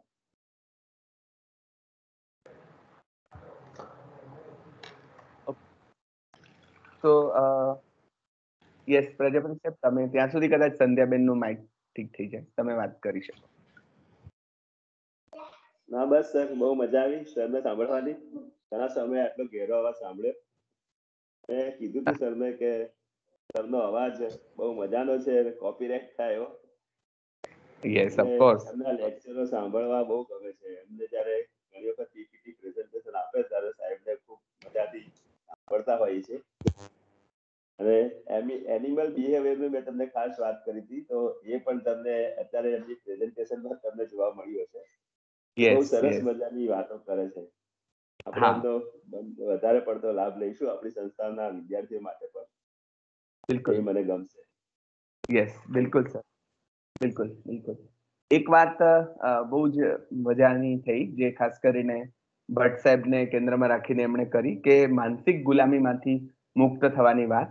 એ આખી વાત જુદો વિષય માગી લે એવી વાત છે આમ તો, પણ એના વિશે સાહેબે શક્ય એટલી વાતો અહીંયા આની સાથે પણ જોડી છે, અને આપણને એ સંદર્ભે પણ થોડા જુદી રીતે વિચારતા કર્યા છે. એટલે એ પણ એક આ વ્યાખ્યાનમાંથી નવો ફણગો ફૂટે છે. અને સાહેબ તમને જણાવીએ કે હરમાન હાસની વાત તો આગલા મણકામાં થવાની છે, 100મા મણકામાં, એ તો કહીએ જાહેરાત તરીકે. પણ સેપિયન્સની જે તમે વાત કરી, એ સેપિયન્સ ની વાત અહીંયા બીજા જ મણકામાં આપણે ત્યાં થઈ છે. એટલે આજે 99 પહોંચ્યા છીએ આપણે, ત્યારે બીજા જ મણકામાં અમારી જ કોલેજના પ્રિન્સિપલ ડોક્ટર પરેશ રાવલ સાહેબે એની વાત કરી હતી. Yes સંધ્યાબેન, now you can speak I think. હા પ્લીઝ. આપનો અવાજ નથી આવતો બેન. અવાજ, હા, કદાચ ઇયરફોન દૂર કરીને કરી શકો. હવે આવે. હા, સંભળાય છે? હા હવે સંભળાય છે. હા હવે યસ. Okay okay. નહીં, બસ મને ખાસ એ જ કે બહુ જ સરસ રીતે આખી વાત એમણે મૂકી, અને ખાસ તો એ કે ઘણા બધા વિચારવાના મુદ્દા આપ્યા, એમ જેને થોટ પ્રોવોકિંગ કહેવાય એ પ્રકારનું હતું, કે કેટલા બધા મુદ્દાઓ એમ કે ખરેખર આ જે મુક્તિ છે એ અચીવ કરવાની વસ્તુ છે એમ. એટલે અમેરિકનો પાસેથી એ શીખવાનું છે. કોઈ પણ દેશે, આપણે ભારતે પણ ખરું જ એમ, કે મુક્તિ એ અચીવ કરવાની વસ્તુ છે. ગુલામીમાંથી મુક્તિ તરફ જવાનું. આપણે ત્યાં જે આપણે મોક્ષ ને એ જે બધી વાત આપણે ધર્મ ને અધ્યાત્મના સંદર્ભમાં કરીએ છીએ, પરંતુ એ ખરેખર કઈ રીતે અચીવ કરવાનું છે એ તરફ ગતિ કરવી જોઈએ. એ પછી ખરેખર આપણે કુદરતી રીતે ગુલામ છીએ કે કેમ, આ બધી વસ્તુ એમણે એન્થ્રોપોલોજીના સંદર્ભમાં આખી કહી. એટલે આમ વિચારવા માટેના એટલા મને તો એમ લાગે છે કે આખા વસ્તુના ઘણા મુદ્દાઓ એમણે આપ્યા, કે જેની અંગે આખું એક લેક્ચર થઈ શકે, એટલું બધું કોમ્પ્રિહેન્સિવ તેઓએ વાત કરી. અને એટલા માટે ખૂબ જ મજા આવી, અને જેને કહેવાય ને કે આપણને વિચારવા માટેનો એક ભાથું પણ મળી રહે. અને ઓફકોર્સ, અને જે કમલેશભાઈએ વાત કરી કે અંગ્રેજી ભાષાની કેવી રીતે વાંચવાની, તો સૌથી પહેલું તો એ જ કે ડિટરમિન તમારે થવાનું છે કે ભાઈ અંગ્રેજીમાં જ વાંચવી છે. અને બીજું કે એક વખત હું એવું માનું કે તમે એક વખત શરૂઆત કરો ને, પછી તમે અર્થની ઝાઝી પરવા કર્યા વગર, જો મને એવું લાગે કે તમે 5, 6, 7 પાના તમે વાંચતા જાઓ, બેઝિક તમને જો અંગ્રેજી આવડતું હોય ને, તો પછી બહુ મુશ્કેલી નથી આવતી. પછી તમારે પર્ટિક્યુલર વર્ડ અમુક વખતે જોવા પડે. બાકી બેઝિક ઇંગ્લિશ જો સારું હોય તો અંગ્રેજી કૃતિ વાંચવામાં એવી કઈ ખાસ તકલીફ પડતી નથી. અને ધીરે ધીરે આફ્ટર ઓલ તો એ તમે જો પ્રેક્ટિસ કરો તો પછી તમને એમાં મજા આવવા લાગે છે. એટલે first you have to start. બસ મને એવું લાગે છે કે દરેક વિદ્યાર્થી મિત્ર માટે પણ આટલી ટીપ છે કે ડિટરમિન થાવ કે બસ મારે અંગ્રેજીમાં જ વાંચવું છે, અને જસ્ટ સ્ટાર્ટ. એમ જેવી રીતે આફ્ટર ઓલ ભાષા તો આપણે જાણીએ છીએ કે મહાવરાની જ વસ્તુ છે. બીજી ઘણી બધી વાતો એમણે બહુ જ સરસ કરી, ખૂબ આનંદ આવ્યો. બસ, thank you. Yes, thank you so much સંધ્યાબેન. એટલે સાહેબ એકદમ આમ સાચું ક્લાસ શિક્ષકની જેમ કહેતા જતા હતા કે તમે અહીંયા લાઇબ્રેરીમાં જશો તો વિશ્વકોશ મળશે, અહીંયાથી આમ થશે, અહીંયાથી આ થશે, અને આ જોજો અને આ ફિલ્મ જોઈ શકો, આ નવલકથા બીજી વાંચી શકો, આવું કરી શકો, આવું કરી શકો. So he has given so many એટલે ઓપ્શન્સ કે તમારે આ બધી વાતને સમજવું હોય હજી વધારે તો આટલું હજી તમે કરી શકો. વાંચવામાં રસ ન હોય તો ફિલ્મ જોઈ શકો, આમ પણ કરી શકો, તેમ પણ કરી શકો. એટલે બહુ જ સરસ આખું વ્યાખ્યાન એટલું રસપ્રદ રહ્યું અને આખી વાતની રજૂઆત પણ એટલી જ અસરકારક રહી. એટલે એ માટે સાહેબનો ખૂબ ખૂબ આભાર માનીએ છીએ આપણે. પ્રજાપતિ સાહેબનો પણ આ તબક્કે માનું, કારણ કે એમના દ્વારા આપણે આજે માણી શક્યા પટેલ સાહેબને. અને ફરી આપણે એમનો વધુ લાભ એમના જ્ઞાનનો, એમના વાંચનનો લેતા રહીએ એવા આનંદ સાથે આજના મણકાને આપણે અહીંયા વિરામ આપીએ. પરમ દિવસે એટલે કે શુક્રવારે 100મા મણકામાં આપ સૌ ફરી પાછા આપણી સાથે આ રીતે જોડાવ એવી અભિલાષા વ્યક્ત કરીએ છીએ. મેં કહ્યું તેમ 100મા મણકામાં સિદ્ધાર્થ હરમાન હાસની નવલકથા વિશે વાત કરવાના છે લતાબેન હિરાણી, અને એ પછી પણ શનિવારે ને આગળ એમ આપણી શ્રેણી આગળ ધપતી રહેશે. તો આપ સૌ એમાં આ રીતે સહભાગી થતા રહેશો. આજે બહુ જ મજા પડી છે એના આનંદ સાથે. સાહેબ, આપના વિશેષ આભાર સાથે અહીં વાતને વિરામ આપીએ છીએ. સૌનો ખૂબ ખૂબ આભાર.